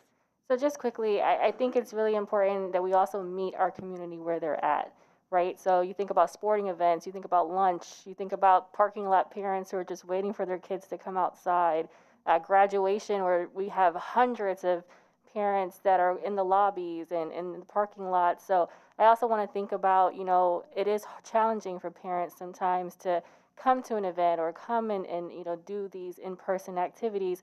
But if we can be a little more just intentional about how do we bring this to them so that they can have a voice. Our kids they're in our buildings all day and with safety in mind, but during a lunch period, during ninth period, thinking about ways that we can come to them and not always expect them to come to us. All right. Thank you so much, everybody. Board Member Brown, really quickly. Yeah, it'll be really quickly, and I simply want to remind the board of the conversation we had quite some time back as we were about to get into this process and decide whether to get into this process, of the challenge that we all face from public pressure. And I'm not talking about good ideas coming from the community. Yes, we need those, and I value those. But there will be an increasing amount, just with the recommendations that have been made tonight, there will be increasing pressure from various places, some of it emotional, some of it not. And just please be aware of that and know at the end of the day, we're going to have to make a tough decision. Yes, we will. Thank you, Board Member Brown. Okay. Thank you all so much. Thank you. Thank you for hanging for a long Okay. Whoa, we are talkers tonight, guys.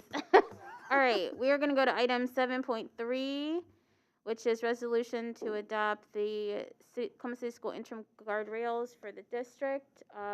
Board Member Beckerly has the resolution. Go ahead and do that so we can discuss. Okay, I move that we adopt the Columbus City Schools interim guardrails for the district as reflected in the agenda.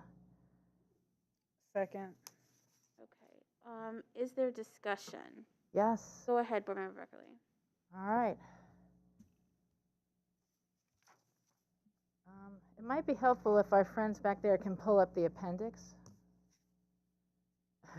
I love watching this.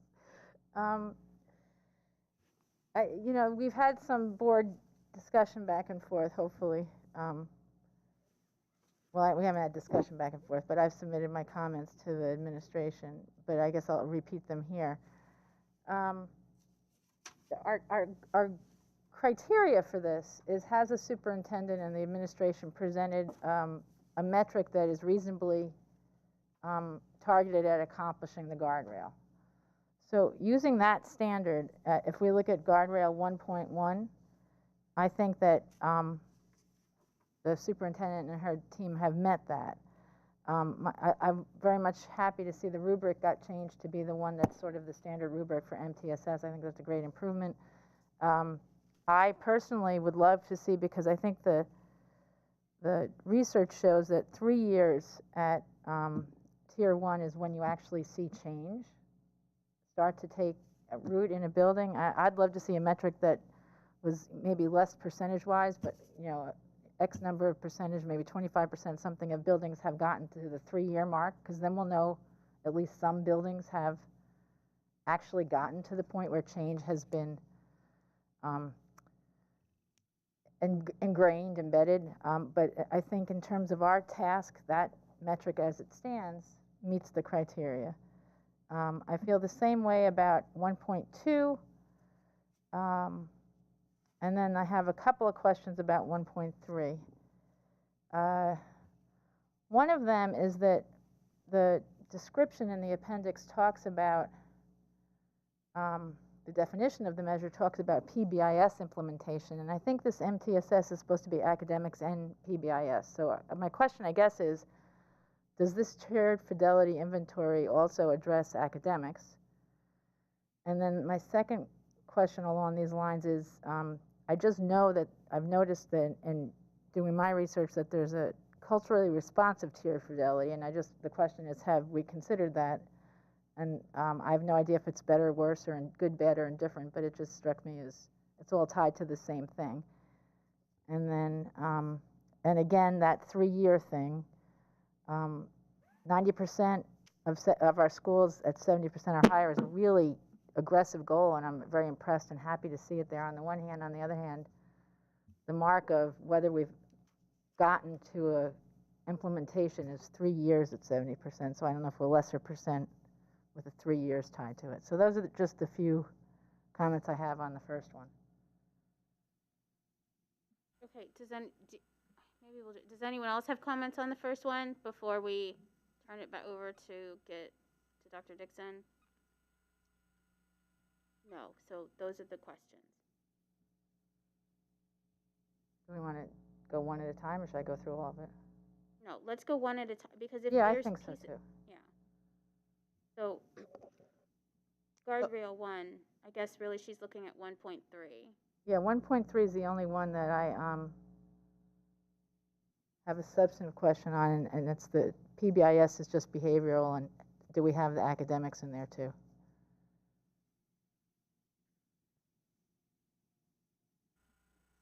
Or maybe I'm misunderstanding. Yeah, so are you talking about the culture responsive TFI? Which one are you talking about, Karen? Right now, I'm just One and talking about 1.3. the guardrail, the interim measure, progress measure 1.3. When you discuss it on the definition of the measure, I mean, in my mind, this guardrail is addressing the whole universe of MTSS, which includes the academic side and the behavioral side. But when we just define what the TFI is, it's just referring, it says to monitor their level of fidelity with PBIS implementation, and that's positive behavioral intervention support. So are we measuring the fidelity of the academics? Because part of what we're saying is that there's this level of conditions that everybody gets on both sides. Everybody gets a certain amount, certain levels of instruction, certain levels of behavioral supports. And I'm wondering how we're measuring the fidelity to Tier 1 instruction. I think I said that right. Yeah, so you want to know if we're using the TFI to measure both the academic and the behavior? Yes, and if not, the TFI, because it seems to be tied to, yes, that's what I'm trying to get, yes. Okay, so I have a team here, Cheryl, and the entire team is here to give some more input of why, because I understood the question when I went back, because we were concerned about the PBIS and the recognitions that we were providing for our teams. Oh, and I thought that was okay, so maybe I misunderstood what you. I didn't mention that. There is one more thing that kind of goes through all of the TFIs, which is the reliability of the data and whether it's, if it's self-reported, is there another entity or organization that's confirming or validating the reports? And then this is just me getting out of my lane, but I know that the state has this whole structure that, but that, I mean, the question is, how are we validating how are we making sure that the fidelity inventory is completed with fidelity? Good, no question. So let's talk, Cheryl, you want to take that one? Yes, please. Thank you, Board Member Beckley. To clarify the TFI is foundational to PBIS. So the portion of that particular guardrail is around how are we implementing PBIS with fidelity. Remember, from a behavioral support perspective, the TFI are universal preventions. They are also targeted tier 2 supports. So when we are identifying young people who need additional targeted supports, how do our buildings have the right structures and systems so that our staff know how to ebb and flow out of them? And then structurally, universally, what are we doing to ensure that we have improved climate and culture, that we have sustained climate and culture so our young people behaviorally have what they need to be academically successful and focused. So you're correct that the TFI is centered around PBIS. We also recognize that when our young people are feeling secure and safe from a behavioral perspective, they are able to focus on academics. And so whereas the TFI is specifically around supports of the PBIS fidelity, we do recognize and understand that need and fidelity measure to also have a positive effect on academics. To the question about the Ohio PBIS showcase, I think that was a question that came up. I want to clarify that the showcase is by submission to if a building would like to submit. So a part of the validation is the TFI itself. It is the tool that has been approved by ODE as well as by our state support team to be the fidelity measure. The Ohio Showcase really says, since you are implementing with PBIS school, would you like to submit your evidence and work to be recognized in the state, which is the state showcase? And so those two things are different. They are not requirements of any building, but it is a recognition that schools can apply for to be able to show the work that they have done within the TFIs and within the PBIS structure fidelity. Okay, I understood that. I guess the only reason I brought that up is it might be a way of validating the tool, the metric, the rating, because otherwise we're just relying on self-reporting, unless I'm missing something. So the TFI walkthroughs are self-reports. The TFI action plans themselves are the buildings going through the specific components of the TFI action plan. So the TFI action plan has 16 different components that have been tested, and that is the measure with the rubric scale from 0 to 2 that the teams are working in. And that is the measure that they use in how they're doing the action plan. And then the teams are reviewing the action plans as well as looking at their data, because if TFIs or if the buildings are implemented with fidelity, then there should also be reductions in some of those kind of major areas within a building. Can you say that last sentence again, Cheryl? Reductions in what? There are reductions in major buildings. So remember, when you're looking at the TFI, there are 16 scales that go there. And so a part of it is data collection, a part of it is discipline review, a part of it is policy. That's a part of the actual action planning. So the TFI is then used as it relates to buildings to take a look at how are we doing with our discipline? What does those, are things increasing? Are they decreasing? Are there gaps? Are there areas that we need to be focused on? And then they go back to their action plan to say, are we slipping? Are we on point?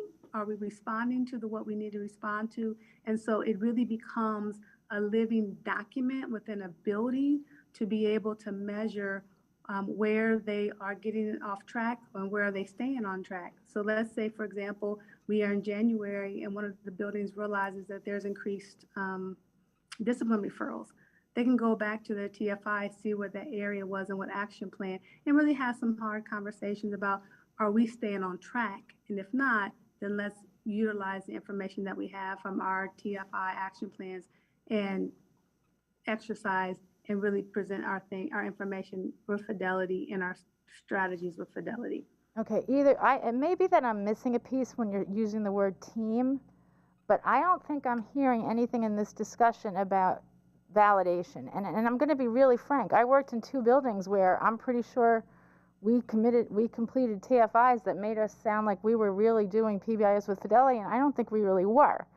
And so we need to have, I'm trying to, and I think maybe I'm just not understanding it well enough to understand what you're really saying, but we need to know that we're somehow validating, there's some secondary triangulation of this so it's not purely based on self-reporting.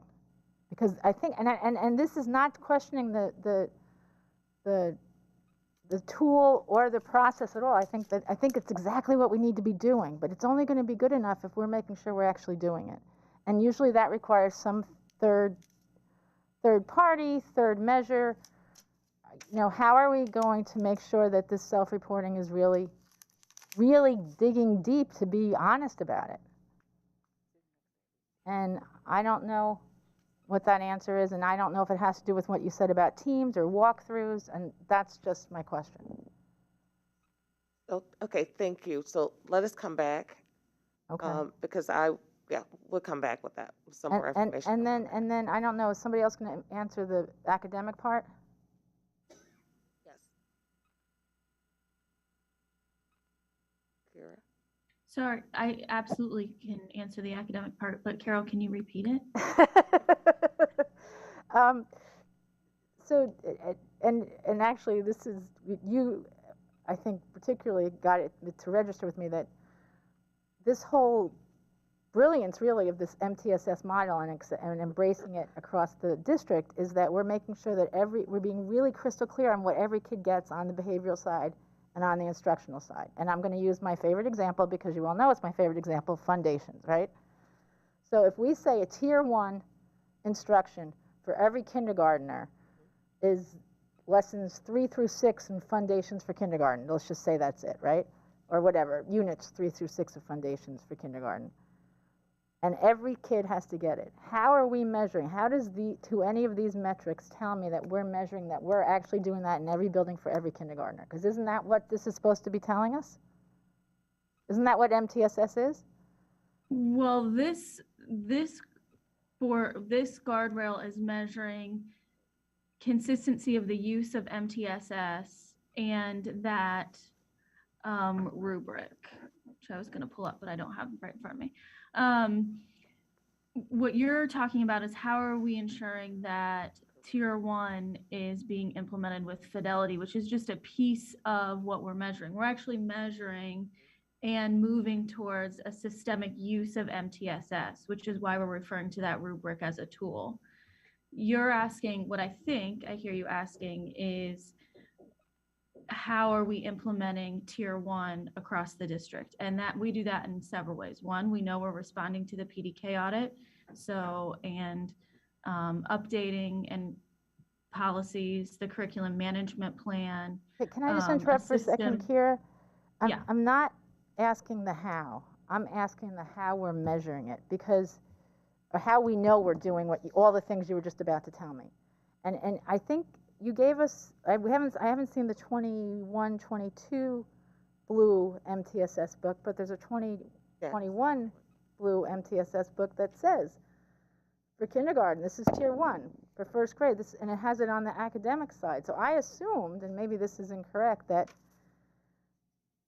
we have to have a way of monitoring that we're actually doing what that booklet says we're going to do for every kid for tier 1, and that this means that 70%, 90% of our schools will score 70% or higher on this measure, means that 90% of our schools will be having 70% of our kids getting every one of those academic interventions or conditions or instruction, the tier 1 instruction.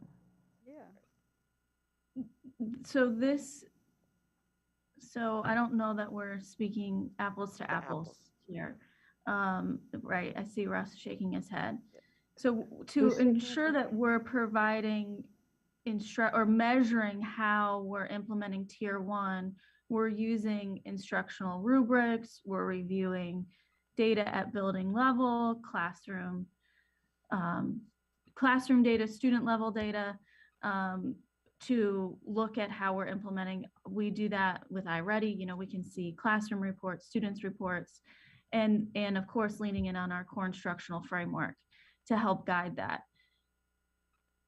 For your question about that measurement, that 70% of buildings will be using the rubric, so 70% will be getting tier 1, the same tier 1 instruction. That's not what this is measuring.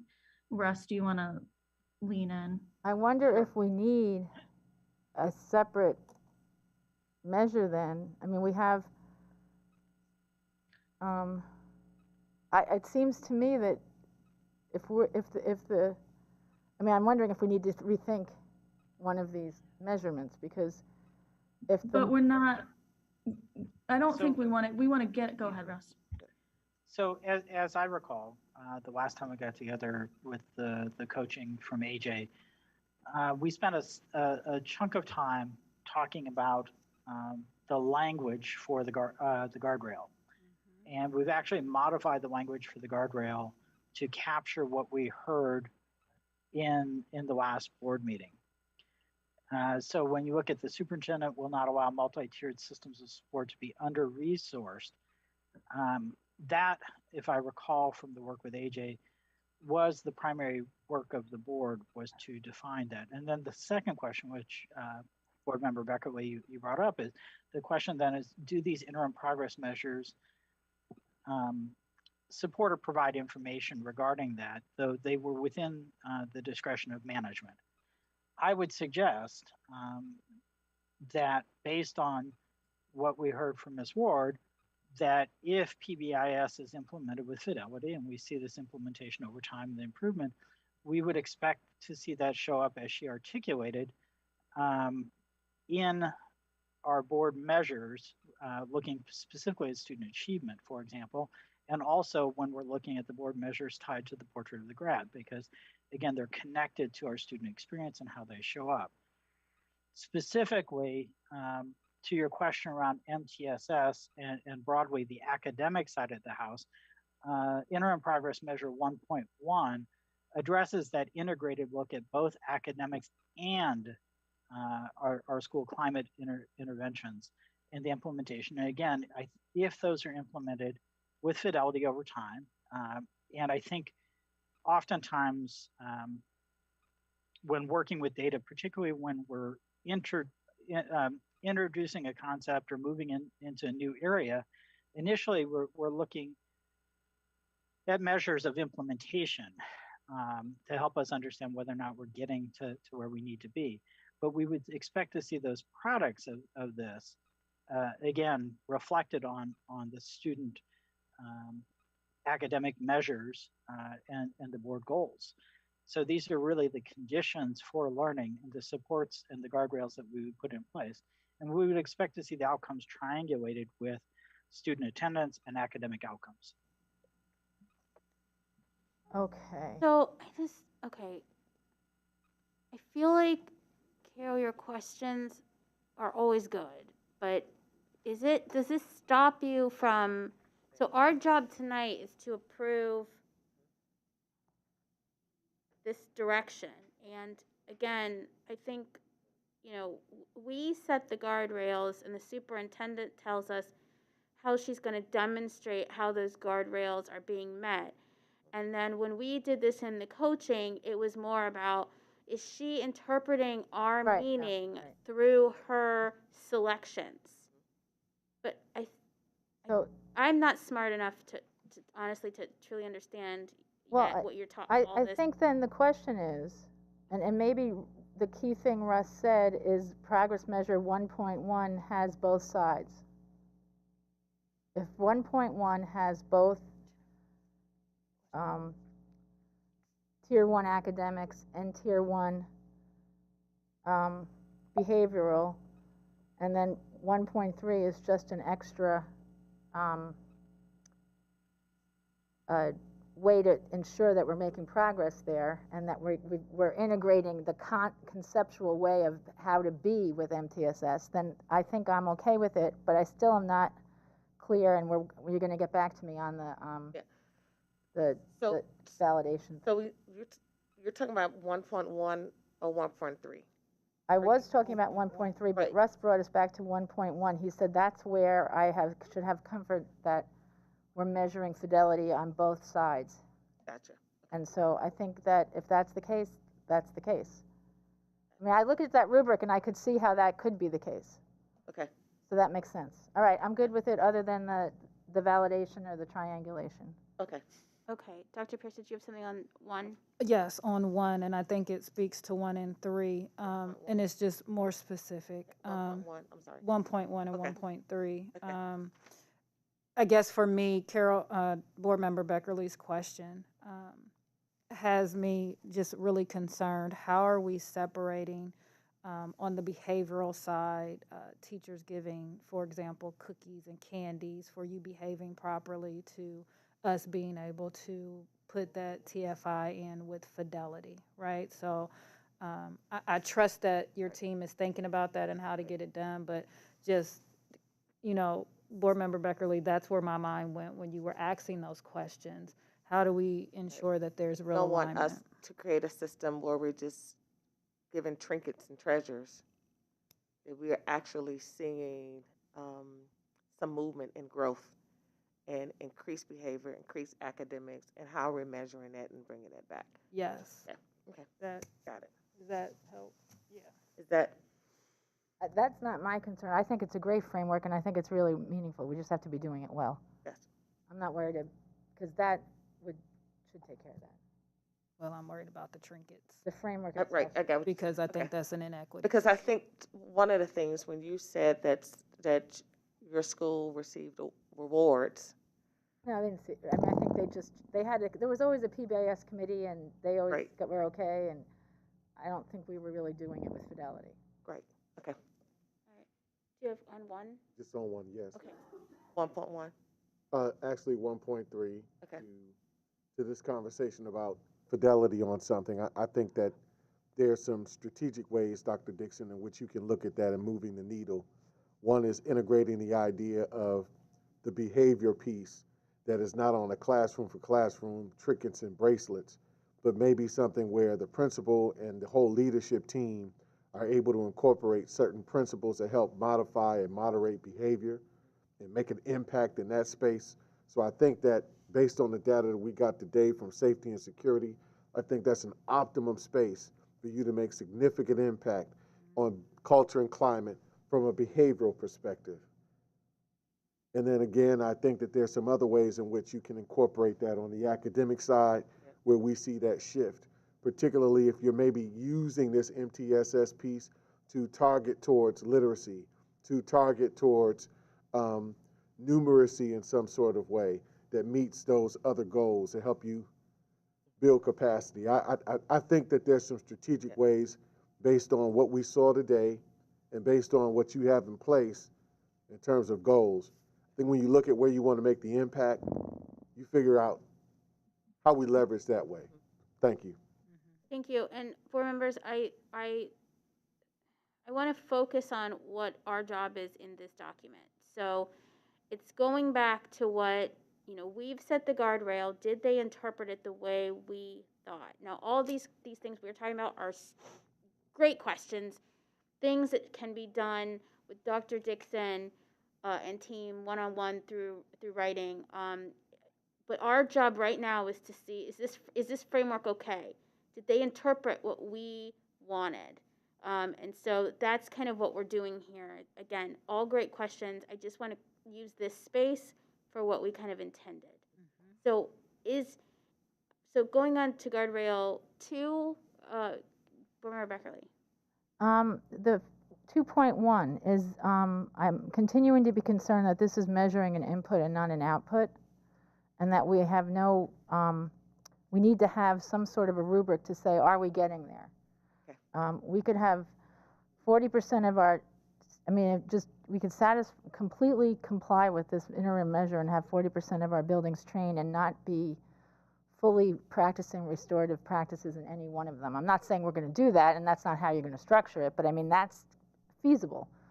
So I think we have to have some sort of a way of saying X number of buildings by the end of, by 2025, 2026 will be either fully up and running, 90% up and running, 70% up and running, and I gotta guess that there's some way to measure that.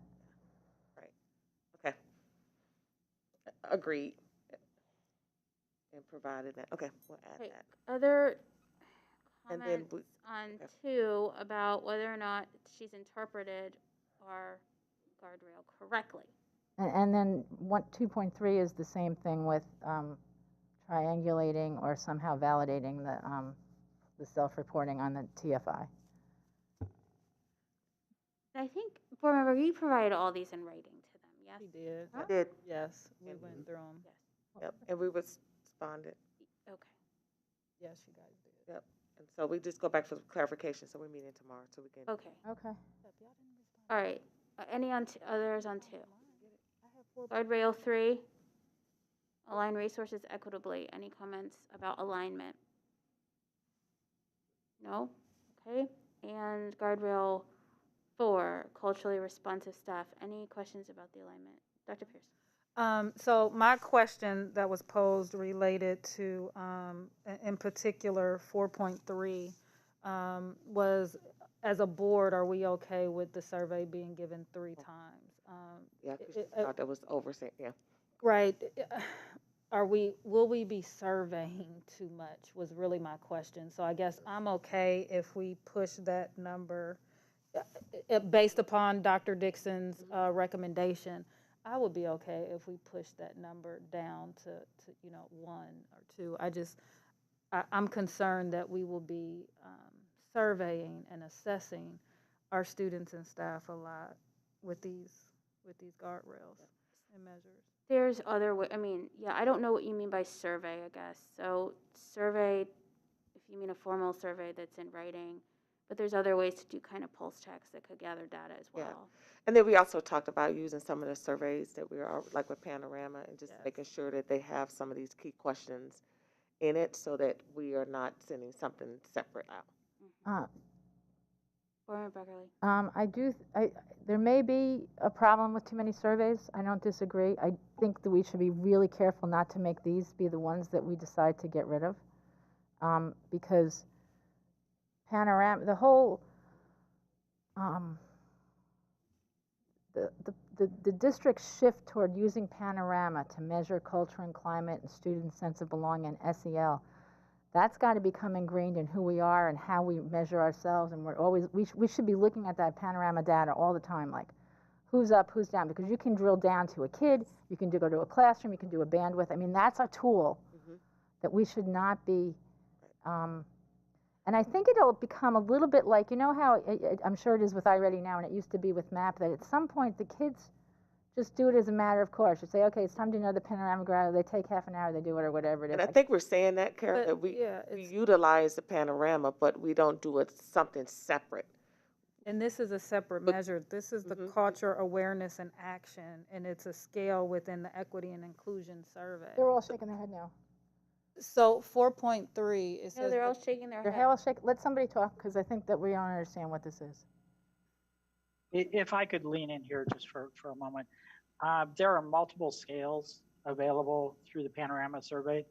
And I think I had provided an answer to this to the board in that, we're doing the Panorama survey 3 times a year already.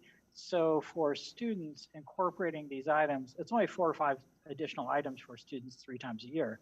And for staff to incorporate this group of items, again, to do it 3 times a year, it's a relatively short set of items. It's 8 items for staff to be added to the SEL survey that they're already completing. This is, I so appreciate Dr. Pierce's concern about survey fatigue. That's always a concern.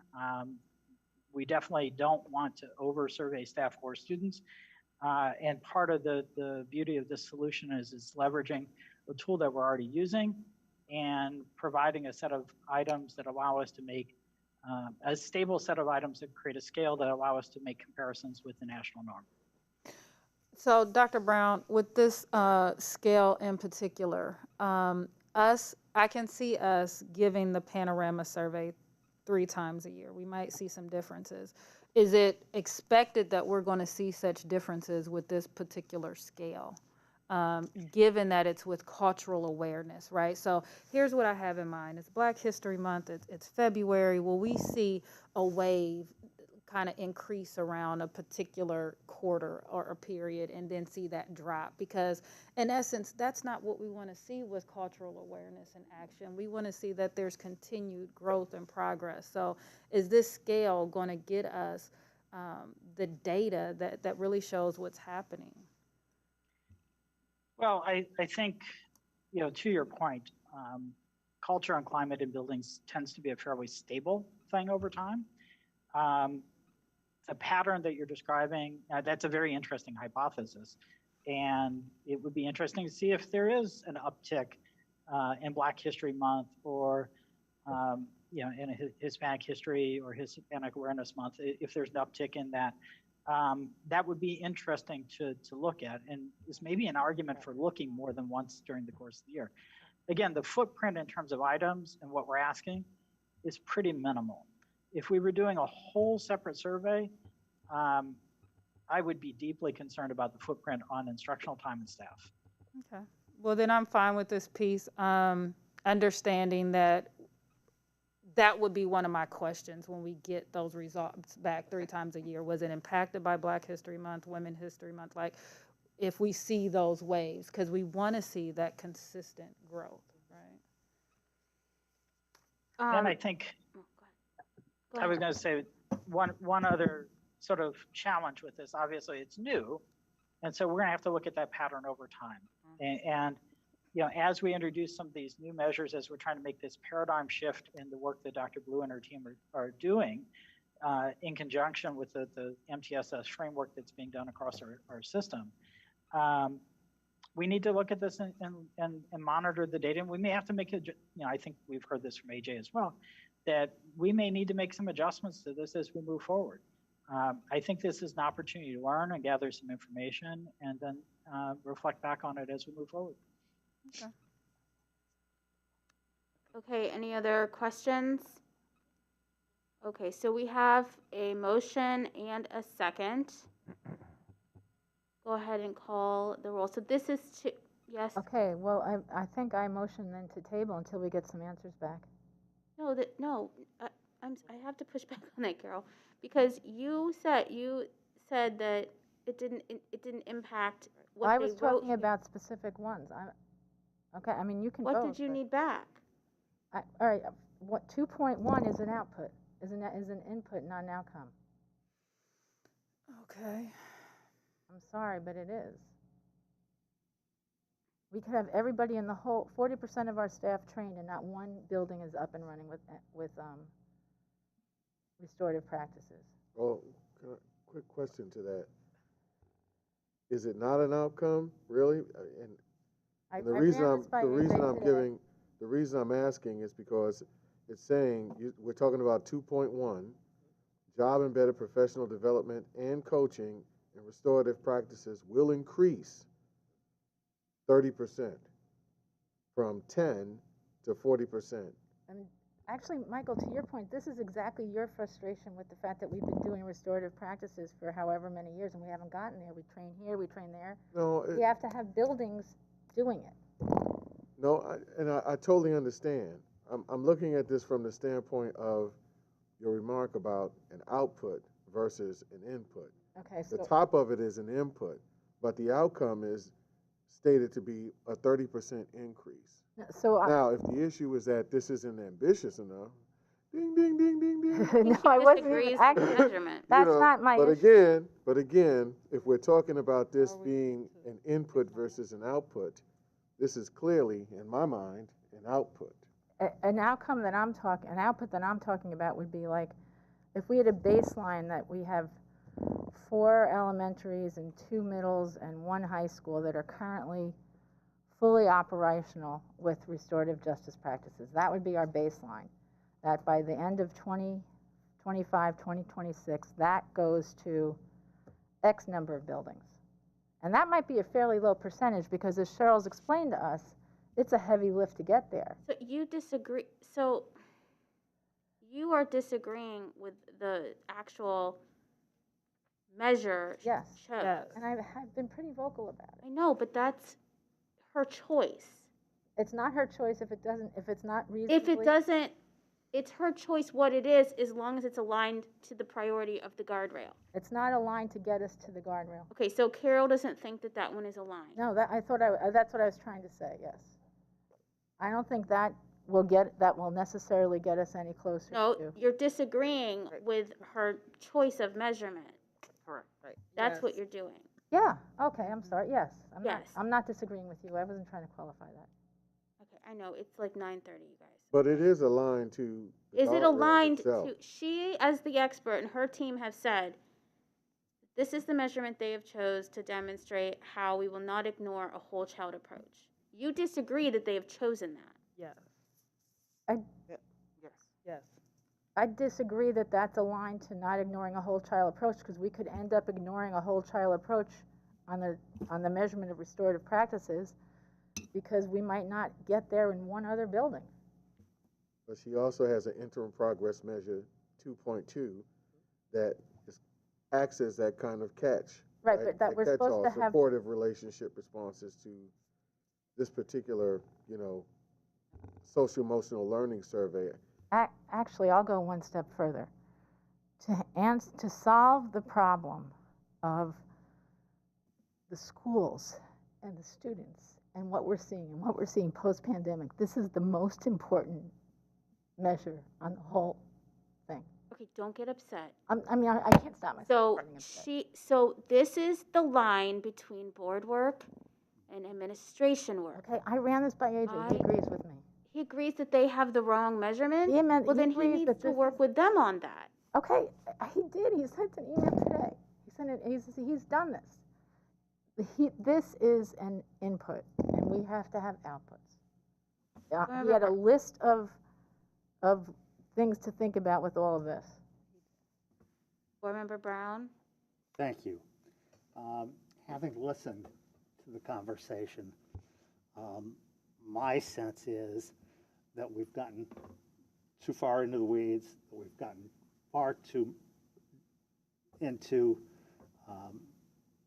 the administrative role. We have professional educators for that. I think that we should and need to proceed and vote on the matter. And if there are some administrative changes needed, those can be done. I have no doubt that Dr. Dixon will continue to listen and will make adjustments administratively as she needs to. And I'm ready to vote on this, and I call the question. Okay, so the question has been called. This is a living document. Yeah.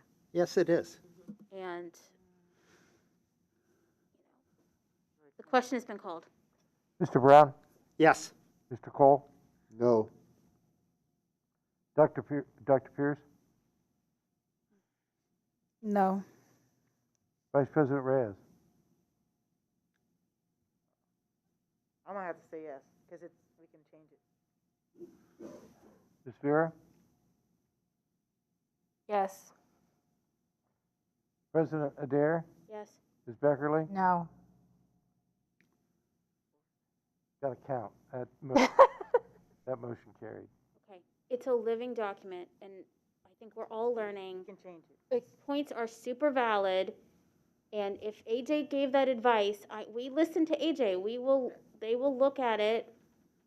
Don't get upset, Carol. I'm looking at what. And it can be changed. I'm looking at what he said. It can be changed. We just voted on it.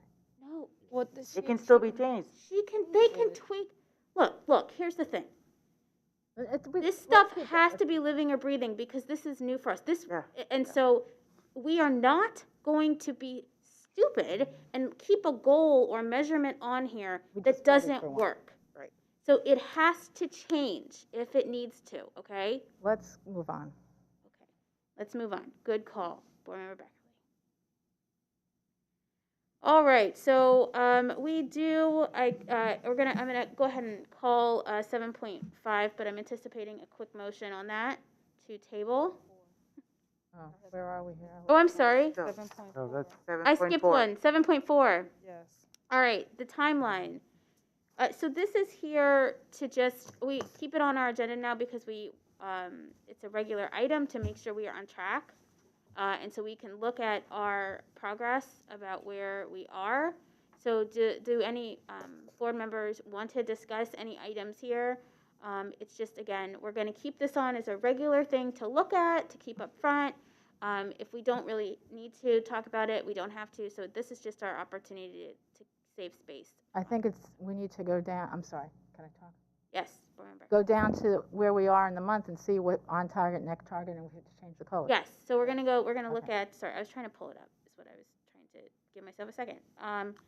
So if we come down into looking at kind of January and February, I think maybe look at the month behind and month ahead. And if there's any items that we think we need to change colors, and if we are on where we are on these. And I believe that they are updated for today's date. Remember, gray is not started, orange, yellow, red is off track, yellow is slightly off track, green is on track, and blue is completed. Any questions about this month? I'm sorry, I'm trying to pull it up because I can't see that far away. And I lost my board docs. Okay, so we are off track from January of investing 33% of our board time on monitoring goals, but it's because we are still in the process of getting those solid.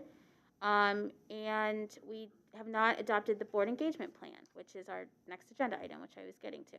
and we haven't conducted a quarterly board self-evaluation, so that's got to turn red. So We didn't do the board self-eval workshop, so that's got to turn red. And the diet either. oh, wait, sorry, I haven't got to February yet. Where are you? I'm That's in in January. January. The diet, workshop diet, should be a different color.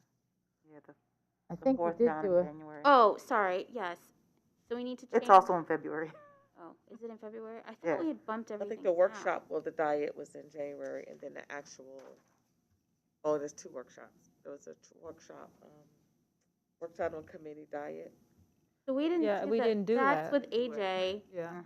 So that color needs to change. Yeah, so I'm not sure. That should have probably been edited, actually, but I don't think it's ready for prime time. Edited. because I think we moved that down into February because of his. Oh, gotcha. Okay. That's okay. So we'll change that color because it's off track because that's where it is. And we know that, but we have it scheduled, so we're addressing that. That's the most important part, right? We're saying if it's off track, what are we doing, right? And then So if it's scheduled, I think we don't have to make it red then, we can make it something else. I believe, do we have finalized date with AJ? Slightly off track, okay. No, we don't. It's not yet finalized. So that one needs to turn. I think it's Gray. Gray, not started. Well, we kind of did start it. Well, off track. Off track. How did we start it? 'Cause we were thinking about it. And we did not do the quarterly board evaluation, so we'll need to figure out. We need to. Come back and after you thought about it. So that one's off track. Okay, so looking into February, this month, so we're just the beginning of February, so this is what we have to do. So obviously, the things that were off track, those are on our list, but do our policy diet, and we have to talk about the committee structures, which we know we just talked about. We're going to try to do 33% of goal monitoring. I think we're going to try one next meeting, aren't we, Dr. Dixon? Yes. Yes. So that Yeah, in that meeting, we scheduled will this try month. for 33% of our time. So that will be the upcoming meeting, and we do our monthly check-ins. So that's all we have, not all, but that's a lot of work still to do. So that's where we are, and then you can kind of look ahead. So we've made those color adjustments for you. Did you hear that, Misty? Okay. Misty got all the colors, and we will get that updated for everyone. Good. All right. Now into item 7.5, discussion on board engagement. I'm going to turn it over to Vice President Reyes. And President Adair, we would like to table, in light of the time and everything else that we've got this evening, we'd like to table that discussion for the next meeting. Second. Okay, there's a motion and a second. Do we we need to vote on that? Yeah, no, it's No, tabled. it's Okay, tabled. thank you. Hearing no objections. Hearing no objections, it is tabled. Okay. All right, so now we're in our consent agenda. The items on our consent agenda this evening consist of 9.1 to 23.4. Are there any items that a board member would like to remove for separate vote? Seeing none, is there a motion to approve the I consent? move we approve the consent agenda. There's been a motion, a second. Second. Any items to discuss? Seeing none, please call the roll. Mr. Cole? Yes. Dr. Pierce? Yes. Vice President Reyes? Yes. Ms. Vera? Yes. President Adair? Yes. Beckerly? Yes. Mr. Brown? Yes. Motion carried. Thank you. We are now into our public comment for non-agenda items. Thank you to those individuals or in person who stuck it out with us. The first individual, and I'm so sorry, I know I'm going to mess up your last name, so you can please correct me when you come to the podium. Josh. Yeah, sorry. Reineke? Anyway, topic is state competitions, out of state action requested. He would like the school board to allow musical groups or other student groups to leave the state for competition. Before you begin, let me just remind you of the procedures. You have 3 minutes. It is public comment, so there will be no questions from the board, but members of the administrative team may follow up with you at the conclusion of your at the meeting. So please tell me how to say your name. My name is Josh Reineke. Reineke. See, I was Reineke, not. yeah. So thank you very much for allowing me to speak this evening. I have 3 children who have been in CCS since they were in kindergarten. My daughter Hannah is a senior at Cause, Ben is a freshman at Cause, and Ellie is a 6th grader at Dominion. All 3 of them are active in their performing arts programs at their respective schools, including orchestra and chorale, as well as their school musicals and dramatic productions. My oldest daughter, Hannah, is an active member of the Cause Chorale and has been since her freshman year. In that first year in chorale, they had the opportunity to go to Nashville, and they participated in a juried competition where they received a superior rating from the adjudicators. Her sophomore year was 2019 to 2020, and the trip was rightly canceled due to COVID shutdowns. Last year's travel was also canceled due to COVID, which then also impacted my son, as his 8th grade trip to Washington, D.C. was canceled and his orchestra trip to Cedar Point. Now we get to this year, and at the beginning of the year, it seemed as though travel might be possible. Plans were formed and research was done regarding what choral competitions were going to occur. Fundraising efforts were underway. And now we have learned that no out-of-state travel will be allowed for the performing arts. All students throughout the district are once again losing out on opportunities to showcase their talent and the district's talent to others outside of Ohio. They are missing out on learning from those other schools and the judges who they would encounter at the competitions. Our performing arts seniors have now spent fully 3/4 of their high school career with significant restrictions on activities they would normally participate in that help them form who they are as students and as young adults. I readily acknowledge that COVID is still present in our community, and it is impacting our students daily, as is evidenced by the multiple messages I get from the district. Fortunately or unfortunately, this pandemic is shifting to endemic status, and we are going to have to learn to live with COVID for the foreseeable future. So many opportunities have already been taken from the performing arts children of this district due to COVID. I would like to see more of them given back. There are ways to make travel out of state safe with the appropriate measures in place, and I, for one, would like to see our students have that opportunity. I do respectfully request that the board allow student groups to travel out of state to attend those music competitions. Again, thank you for your time this evening. Thank you so much for addressing the board. Our next speaker, who is going to be joining us virtually, Susan Goulet. Change in schools is the topic. Action requested. She wants the board to get the school system working for special needs students. I see Ms. Nichols. President Adair, the speaker's on the line. Thank you. You have 3 minutes to address the board. You may begin. Okay, first of all, I just want to thank everybody for being here tonight. I really appreciate the effort the administration is making in spite of all the difficulties that we've had with staffing challenges and bus challenges to keep the kids coming back in school. I cannot tell you how much I appreciate this, especially having a child who has special needs and is very unique and fragile. I want to really shout out to a couple people that I really, really appreciate a lot right now in the staff, and that is Kelly Rivers, Sherelle Benton, and Leslie Kelly. These 3 people have been tremendous in rallying around me right now during this time and really making some changes and some differences in these kids with special needs right now. Especially this past week, they were in the school building, they were talking to the teacher, they were trying to find out what they could do to improve the curriculum, and it's really meant a lot to me. So I just really wanted to say how much I appreciate that. It's really making a difference, and they really pulled some resources together. The school seems to be more equipped right now.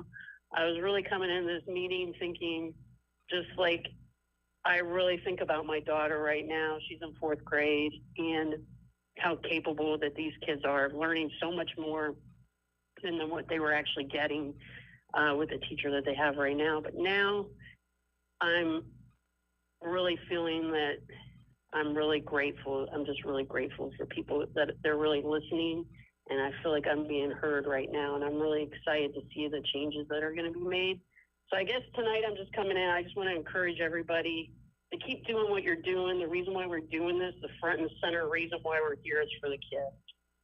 And that's why we're here. And to know that we are making a difference, that things can get better, that things are going to change. And the more and more I think about my daughter, she enjoys going to school. She likes her friends. She likes the people that she's around. And right now, these kids with special needs, it's just really critical for them to be in school with the condition of the world, that everything, they just need everything structured. They need everything to be, you know, in a structured setting and all of that. And what else do I want to say? I guess, you know, if we were going to look in history in the future and who made a difference in our own lives, when I look back on my own life, the people that have made a difference in my life, and we could all just keep on thinking about that. You know, we could think about how we can continue to think about the way that we're handling things and how we can just do and make things better. I used to work for Honda of America. I don't know why I'm bringing this up, but one of the key words that we always used was Kaizen. It was always, how can we continuously improve things? It was always about continuous improvement. You know, my husband and I, we both drive Honda. He actually works for JP Morgan Chase. And he's a software engineer. I'm a professional. I'm from Ohio State. But we're always considering how can we improve things.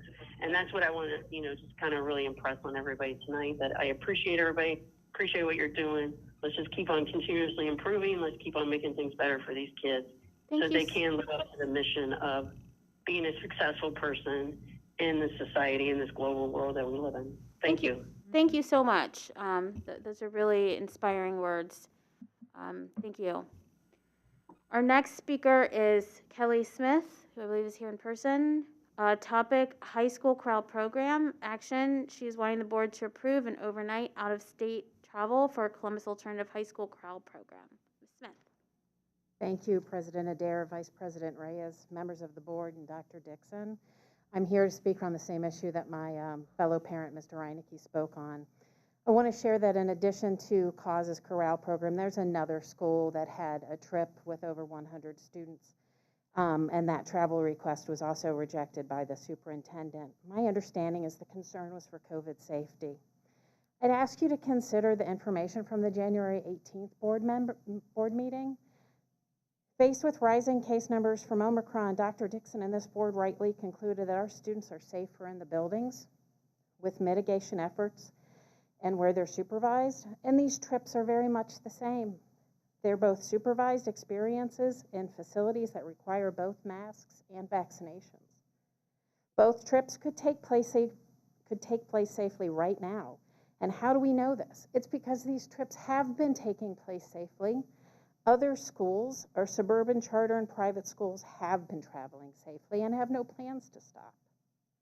I believe this board understands that our students should no longer be asked to feel the consequences of risk calculations in which the children bear all the costs and reap few benefits. As we enter year 3 of the pandemic, we need to end normalizing no. In the spring of 2020, we didn't know how COVID would affect children. We did the best we could, and we had to say no. No to in-person learning, no to graduation ceremonies, no to summer camps, no to swimming pools. But we know better now, and we don't have to do that anymore. I commend Dr. Dixon and the board for saying yes to in-person learning and for sticking to it with a lot of pressure to do otherwise. I ask you to, and it feels good, right? Saying yes feels good. So stay with yes. Our teachers and families can safely shepherd our students through overnight and out-of-state trips. We took our vaccinations, we wear our masks, we got this. Combined with what we know about the risks to kids from COVID, these mitigation efforts give the district a safe and secure place from which they can say yes to the request from CAUSE and from any other school. The board cannot replace the experiences thousands of students lost in 2020 and 2021. But action is necessary now to get things moving again. Or we'll have thousands of more kids who never go on a 5th grade camping trip to Hocking Hills, who never go on an 8th grade trip to DC, who never travel with their marching band or their volleyball team to an out-of-state tournament, or never go to Chicago to sing with their friends on a stage in a big venue on a day that they will never forget. So I am asking for some action. I'm asking this board to revisit any previous policy or direction that limited travel, and to ask Dr. Dixon to forward all travel requests to this board for its consideration with her recommendation. This would allow all stakeholders to see the opportunities Columbus students have to experience the specific transformative enrichment that only travel and overnight trips can offer. A transparent process like that would allow students, families, and this board to see which schools are serving their students well with these opportunities, and which ones need direction, encouragement, and resources to provide equitable opportunities to the students in their care. Thank you, Ms. Smith. Thank you very much.